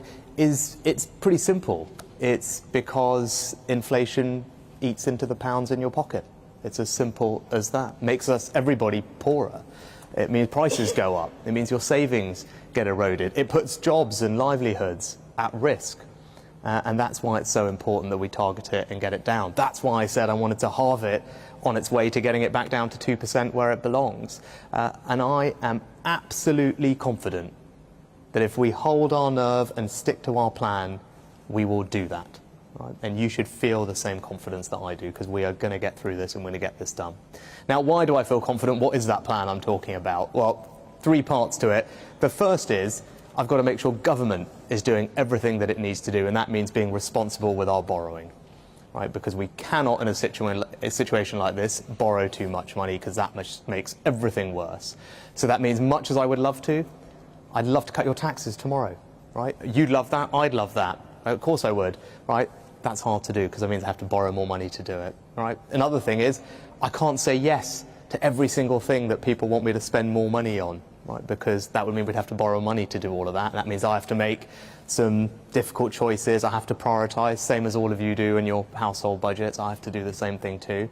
And it means when we're trying to figure out how we pay all our fantastic public sector workers, I need to think about what's affordable, what's responsible, again, so I can manage our borrowing. Now, none of those things that I talked about are easy. Right? Those are all difficult decisions that I have to make. But if I just gave in to the easy thing every time, that would just mean more and more government borrowing. That just puts fuel on the fire, makes inflation worse, pushes up interest rates even higher. So even though it's tough for me in the short term, doesn't make my life easy. Anyone who tells you that it would be easy isn't being straight with you. I want to be straight with you. That means I do have to make these difficult decisions. But that's the right thing to do. It's the right thing to do for you and your families in the long run, and that's why I'm going to stick to the course and manage our borrowing. Now, the second part of the plan is making sure that we tackle all those areas where inflation is particularly bad. Right? Energy is an obvious one. Right? The bills that you've had to pay over the last year have been extraordinary. Right? Absolutely extraordinary. Never seen anything like it. Now, I'm pleased they're going to be starting to come down. Right? So bills are going to come down about 430 quid starting in July. That's good news. So hopefully we're over the worst of this, and they'll keep coming down after that. But that's just now. We need to make sure this doesn't happen again and that they keep coming down. That means we need to have more energy. So we're investing more in renewable energy like offshore wind, building new nuclear power stations, but also making sure that we get more energy here at home from the North Sea, more oil and gas, which we're going to need for the next few decades as we transition to a cleaner future. So we're investing in that too. Now, food is another area where your weekly shop, right, has gone up far too much in the past few months especially. So we're looking at the supermarkets, making sure that they're behaving responsibly and fairly when it comes to pricing all those products to make sure that we're easing the burdens on your weekly shop. And then when it comes to jobs, I think most of you probably reading the paper, you'll have seen that businesses everywhere really need people to work at the moment, and it's finding it hard to find them almost everywhere. So what we're doing is reforming our welfare system to make sure that if you can work, then you should be working. You shouldn't be able to just be at home. So we're going to reform our welfare system to make sure we're doing that. But at the same time, we're also cutting the cost of childcare to make it easier for those working parents who want to work to be able to go back to work after they have children, because that's something that I think will make a difference too.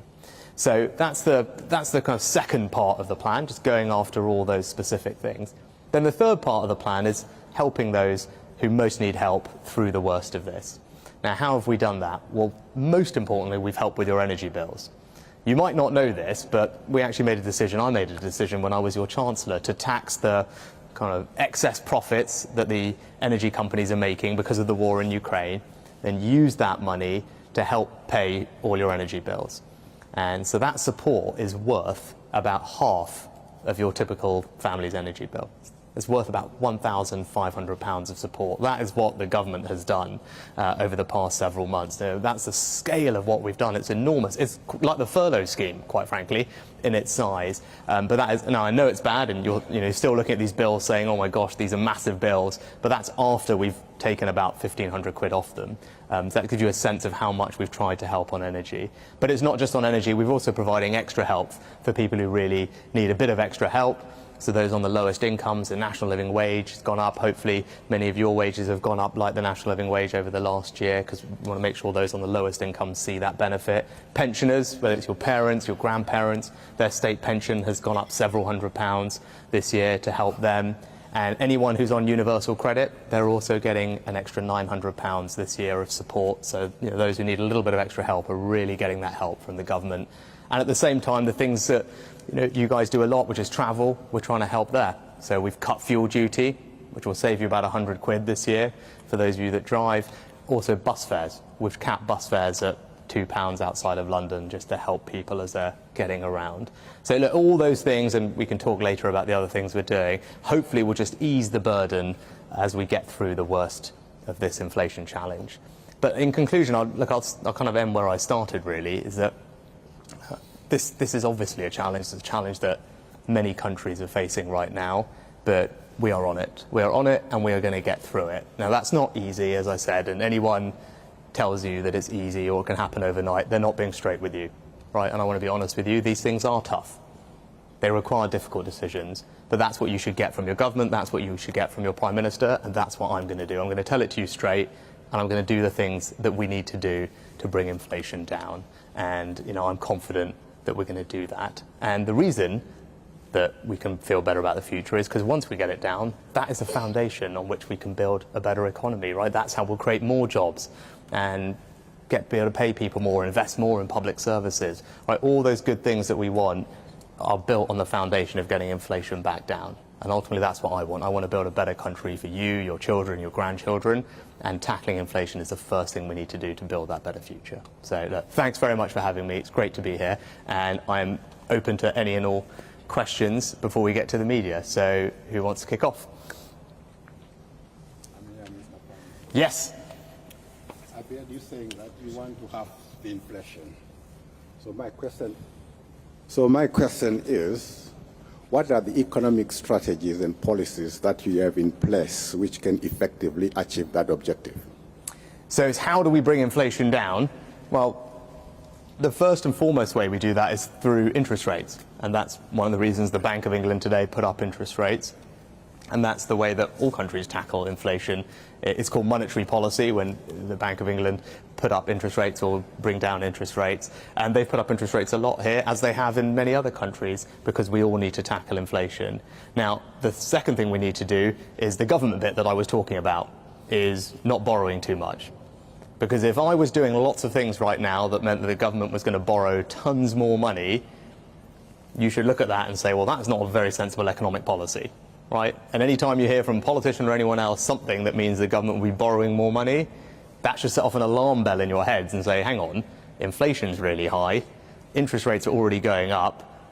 Is that going to make the situation better or worse? It might sound great, right? All those things I talked about. Let's cut your taxes over here, let's spend some more money over there, let's do massive pay awards for everyone in the public sector because we really value the work they do. If I did all those things, right, it might feel great for a day, for a week, for a month, and pretty quickly it would turn out to have been a really bad idea, right? And even if we'd given everyone an extra £1 through a tax cut or paying them a lot more, actually if inflation got worse and interest rates went up, we would just be getting more than that £1 back later. So that's not the right thing. So those are the kind of two elements of the strategy that need to be right. And then the third bit is increasing the supply of things. Inflation ultimately is more people buying things than we have supply for, right? That's what pushes prices up. So it's all those things I talked about, getting more workers into the labour force for businesses, reducing the costs of childcare, reforming welfare to do that, getting more energy supply. And we have a whole new department for energy security. I created it as Prime Minister. a department focused solely on our energy security so we can build more supplies of energy. So what's happened to us over the last year never happens again. Right, so it's making those long-term decisions. So those are the kind of bits of the economic strategy. Sound right? Good. Right, who's next? Yes. Hi, I was want to ask, do you have any ideas on how to help the NHS at the moment? Because I've just spoken to some family members of mine, and they've just come up with problems, just faced up problems left, right, and centre, like waiting 45 minutes for an ambulance, and like my grandmother just to book 6 months to see a doctor or a GP. It's just like, what's going on? Like, any ideas? Yeah, lots. So when beginning of the year, I talked about that speech I made set out 5 priorities. They were to halve inflation, grow the economy, reduce debt, cut waiting lists, and to stop the boats, right? And we should probably talk about all of those, hopefully. So cutting waiting lists is one of my 5 priorities because they're too big, right? And people are waiting too long. And why is that? I mean, it's simple, one word, COVID, right? We had a pandemic, which lasted a very long time. That was the focus of the NHS, rightly. And during that period, all the people who otherwise would have gone and got their treatment couldn't get it, didn't get it, and now they're all coming back, and that's why the backlogs are as high as they are. But I do a meeting almost every week with the CEO of the NHS and the team, and we've got a really, really good plan in place to bring all those numbers down. What does it mean? It means more doctors, more nurses, more ambulances, and then being a bit cleverer about how we do things. Because I know you all love the NHS and you want me to spend lots of money on it. We're doing that. But I think all of you probably also think, are we making sure that we spend that money as efficiently as we can, right? Is every pound of it being used really well? And there's lots of things we can do differently now that will help us get the waiting list down. So I don't know was she waiting, you don't have to tell us, but if anyone's waiting for surgery at the moment or an elective appointment, we're using things called community diagnostic centres, which instead of having to go to a hospital to get your MRI scan or your CT scan, we're building new little units next to supermarkets, shopping centres, which all they do is do all the scanning. So rather than people have to go to a hospital and then when they get there it's not ready because someone else had an accident and that gets rushed in, we're just going to do all the diagnostics somewhere else, and that's really effective. Similarly with surgery. Instead of it being all in the same hospital where it keeps getting disruptive when your grandmother's meant to have an appointment and they're like, no, sorry, we've had this accident today. We've just got a standalone unit where all they're going to do that day is lots of hip replacements or lots of cataract surgery, and it's not going to get disrupted. So we're rolling those out, and those are helping too. And you're seeing the results. Actually, I think everyone remembers at Christmas, remember how bad it was for ambulance times. You know, that's improved a lot. People were waiting an hour and a half on average for an ambulance for a serious injury. That's come right back down to around half an hour, and we want to keep that and get it improved from there. So look, there's a plan in place, more doctors, more nurses, more ambulances, and more interesting ways to use technology and drive performance in the NHS. So the money is there, don't have any doubt about that. There's a record amount of money going in to the NHS. We've just got to make sure we use it efficiently, and we'll, over time we will start to see those waiting lists come down. And the last thing I'd say is, I first wanted to go after the people who have been waiting 2 years. We eliminated that last year. In spring this year, we've virtually eliminated all the people who are waiting a year and a half, right? So we've virtually eliminated that. And then the next plan for next year is to make sure we eliminate almost everyone who's waiting 1 year, right? So look, none of those are going to be easy, right? Those are all challenging targets that I've set, but I really want to get performance to be better, and that's what we're doing, so that your grandmother and everyone else gets the care they need. Right, who's next? Yes, sir. Thank you, thanks. How can we ensure that, say, public procurement policy sort of supports businesses domiciled here in the UK, so that we capture that value and return it back to the exchequer through, public procurement? Yeah, so the simple answer is because of Brexit, we can now do that. Right? One of the advantages of leaving the EU is that we are now in charge of what's called procurement policy. What does procurement policy mean? It's the policy that you described as how the government and all public organisations do contracts, how they select the people who are going to provide services to them. And now that we've left the EU, we're in charge of writing our own rules, and we're allowed to be a little bit different about how we do that. We can value different things. For example, is the business providing lots of apprenticeships in the local area, employing local people, and adding all that value that you talked about to our UK economy. So that is one of the clear advantages of Brexit. We've got a new law that's going through Parliament that will actually implement that programme, and I think it's going to be great for particularly small businesses. I think big businesses are generally quite good at navigating all these rules, but particularly for small and medium-sized businesses, this is going to be a real benefit, and it's going to be great for the UK economy. That's one of the practical examples of something we're doing differently after we left the EU. All right. Yes, sir. Hello, nice to meet you. I'm here today, really fortunate to be here today with some of the IKEA future leaders. And we work very much in a values-based leadership. You've described some of the really difficult decisions you have to make every day. I just wonder, on a personal level, what are the core values that inform your leadership style?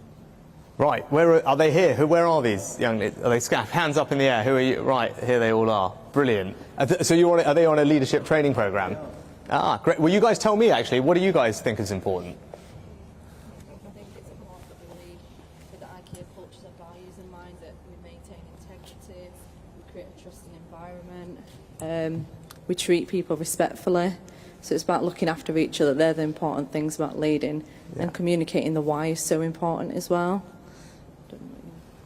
I think for me as well, it majorly comes to leading by example, so treating people how you expect to be treated yourself, being very open and honest about, you know, hard times as well as good times, so that as a leader you can come across as somebody who is relatable and you can lead then in a strong way. But absolutely, as Alicia said, it comes down to connecting our own personal values to the IKEA values as well.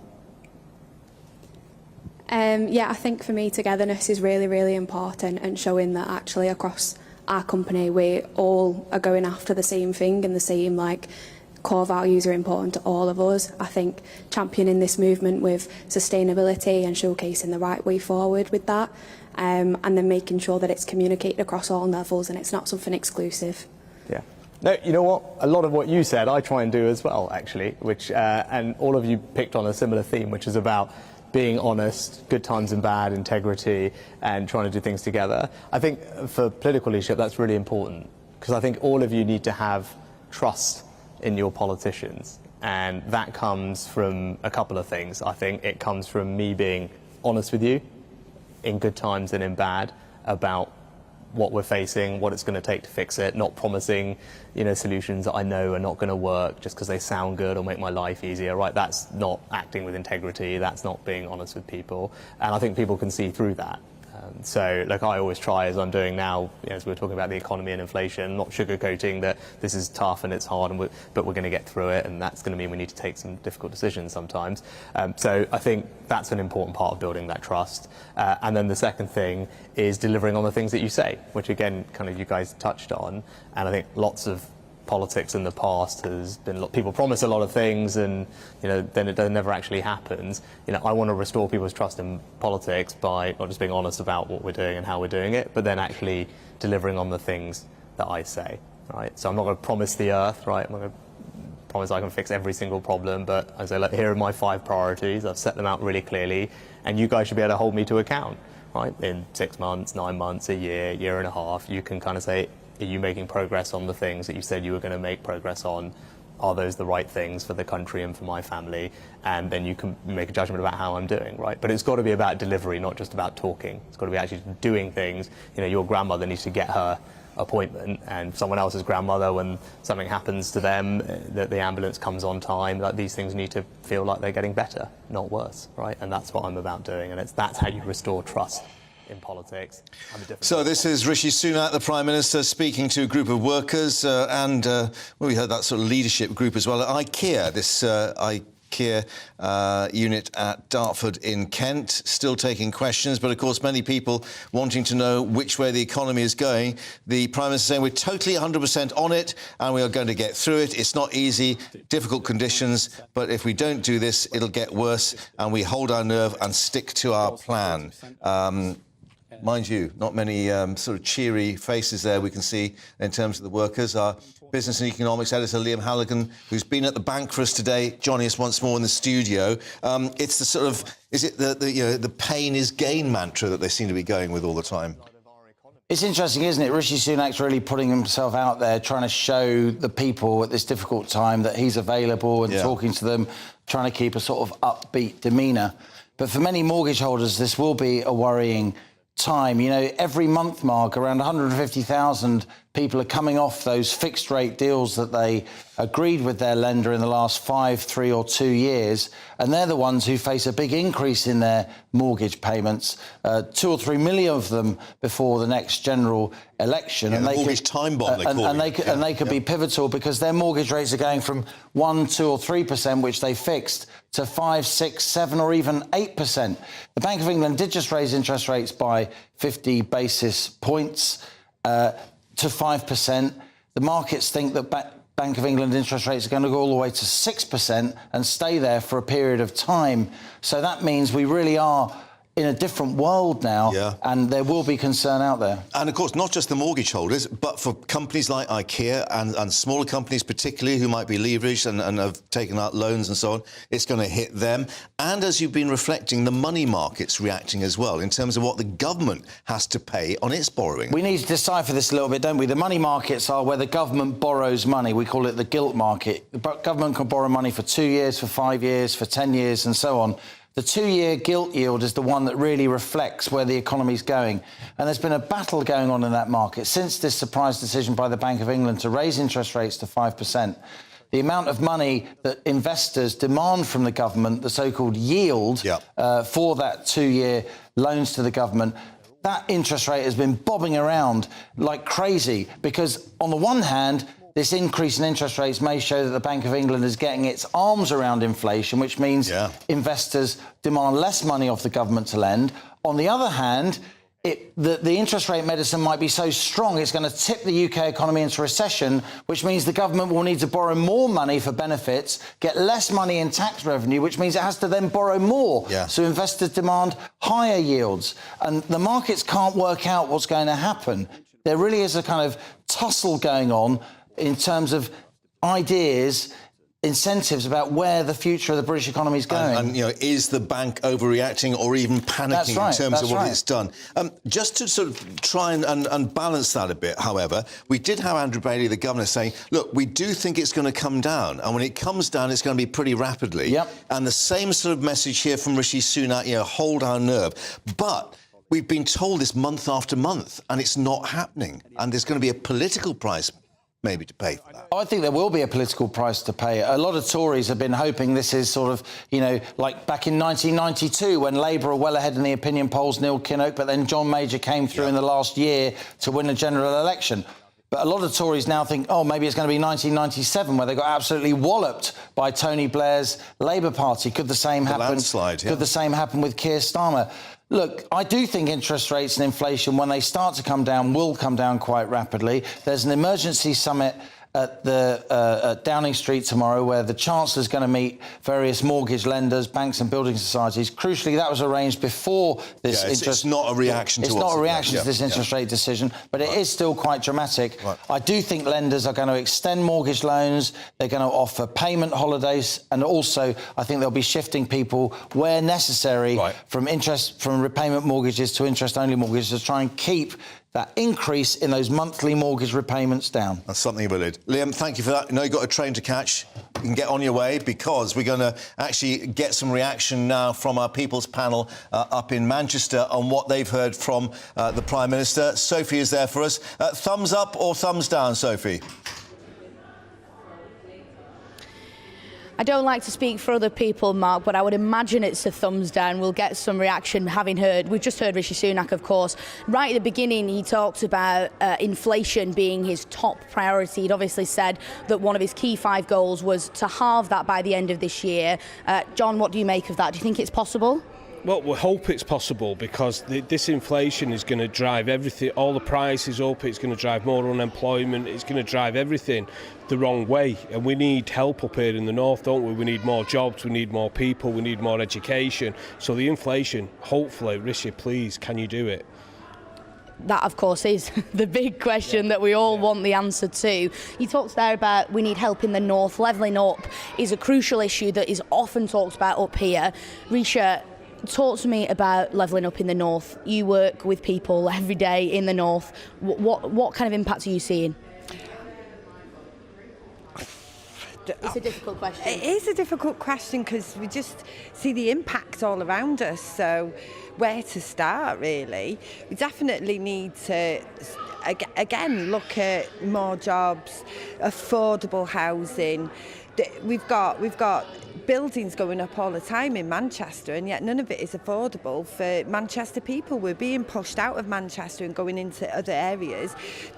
People who are homeless in Manchester, they just can't get a flat there, so they're being pushed out all the time. So we need to look at building houses, proper education, and just keeping it within ourselves. We've started with the buses. We need more. I'll just quickly ask you, Hendricks, do you have faith in the Prime Minister? Just quickly. No. Oh, well, that was short and sweet. I did say quickly, so thank you very much. Well, that's the reaction from our People's panel. We'll be speaking in the next hour with Patrick to get a little bit more reaction on what we've just heard there from Rishi Sunak. Indeed. Sophie, up there in Manchester, thank you for that. Just to remind you, the Prime Minister, of course, speaking to workers at the IKEA warehouse in Dartford. The Prime Minister saying we are totally 100% on it. We are going to get through it. It's not easy, difficult conditions, but if we don't do something, it will get worse. We've got to hold our nerve and stick to our plan. Well, of course, that plan is monetary policy. Interest rates, they have been raised by 0.5% to 5%, the highest since 2008, before that last financial crash. The markets, they don't quite know what to make of it. Certainly in terms of mortgage holders, it seems that mortgage time bomb is ticking away. But we'll have more reaction coming to you from across the country. Patrick will have that for you. Stay with us here on GB News Live for all the latest. Thanks for being with us. Good afternoon, welcome to your latest GB News weather update with me, Annie Shuttleworth from the Met Office. Now, the rest of the afternoon will be warm and sunny, plenty of dry weather out there, but there's still a risk of thunderstorms, and that's as a result of the influence of the pretty unsettled weather that's affecting France and Germany over the next 24 hours. But high pressure is mostly extending across the UK, bringing many a fine end to the day. However, a thunderstorm warning is still in force for central areas. Now, across the west, you notice we'll start to see the cloud cover increasing and rain moving into parts of Northern Ireland and western Scotland overnight tonight. That could bring some pretty heavy downpours at times. But for many, it'll be a dry and quite mild night. Start to feel quite muggy, especially under the cloud and rain in the far west. So tomorrow morning will be a dry start for many areas of the country. We'll see a decent amount of sunshine across the southeast, and it's going to feel warm in that sunshine yet again. But across the west, it will turn increasingly cloudy throughout the day, with outbreaks of quite heavy rain into the afternoon across much of Scotland and areas of northwest England. Feeling very warm in the sunshine in the southeast, as I said, highs of 28 degrees tomorrow. Then through Friday evening, a fine end to the working week across the south and east, but cloud cover still continuing to increase across many northern areas. The rain will generally be quite patchy for most areas, but it's going to be quite persistent for northern Scotland. Some heavy downpours and perhaps some thundery downpours in there. But it will be an even milder night. Lows of 17 or 18 degrees for many towns and cities on Friday night. So a warm start on Saturday and plenty of warm weather around for much of the weekend. So Saturday we'll see plenty of fine and dry weather for the bulk of the UK. But we'll continue to see that pattern of rain moving in to northwestern areas throughout Saturday and Sunday.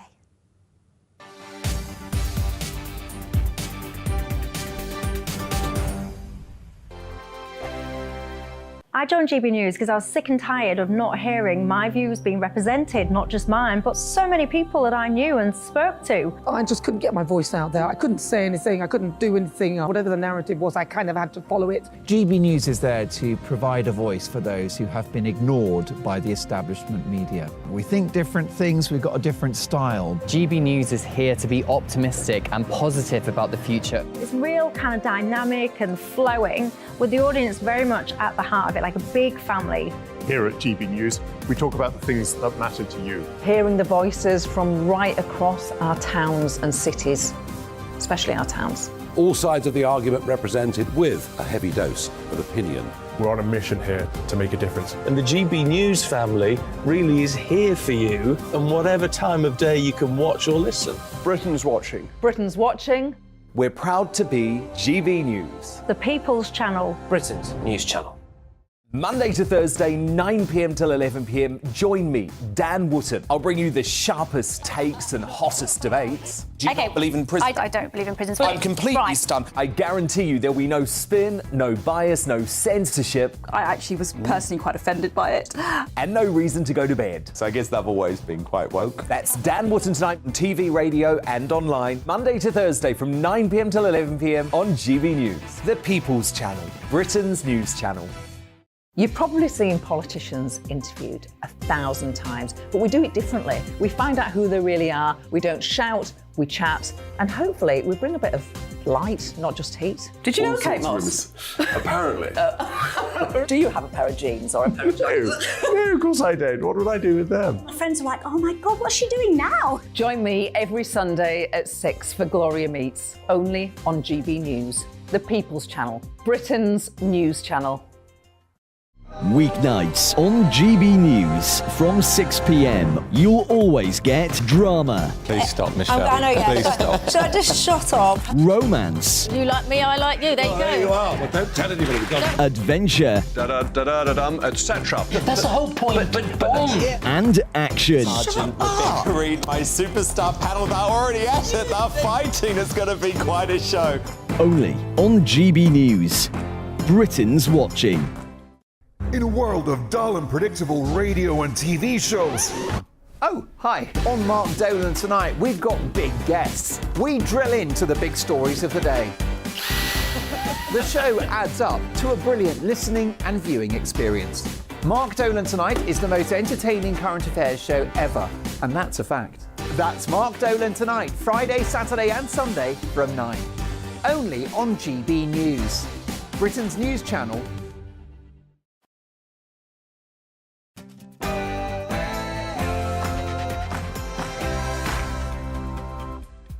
It's 3 p.m. It's Patrick Christie's. It's GB News' massive show today. Is it time to sack Andrew Bailey, the Governor of the Bank of England, the Plank of England, as he's now known? Was he asleep at the wheel? And it has led to millions of people facing economic Armageddon. The clock is surely ticking for him. But very sadly, in our other top story as well, the clock is also ticking for those poor people on that Titan submersible. Supposedly the oxygen ran out at around midday. We've got a press conference coming up live on this show where we will get more details for you. In other news, we're also going to be talking a lot, of course, about this. Now, should smokers be made to cough up for their own medical care? Supposedly they're going to be offered free lung scans, all right, but should smokers actually be footing the bill for their medical care themselves, if indeed it's self-inflicted illness? And finally, in light of all the economic bad news that we've been having, I'm going to take a deep dive into some of the epic, catastrophic wastes of public money. HS2 leads the list. I'm sure you can think of a few yourselves as well. That is all coming your way in the next 60 minutes.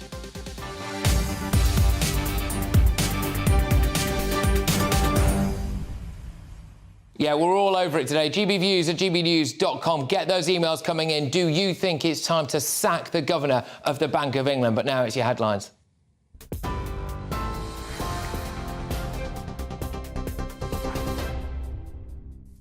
Good afternoon. It's 1 minute past 3. I'm Rhiannon Jones in the GB newsroom. The Bank of England has increased the base rate by 0.5 percentage point to 5%, the highest rate in 15 years, as it tries to tackle ongoing price rises. The bank's governor, Andrew Bailey, says inflation is still too high and must be dealt with. Chancellor Jeremy Hunt says the government's resolve to bring inflation down is watertight.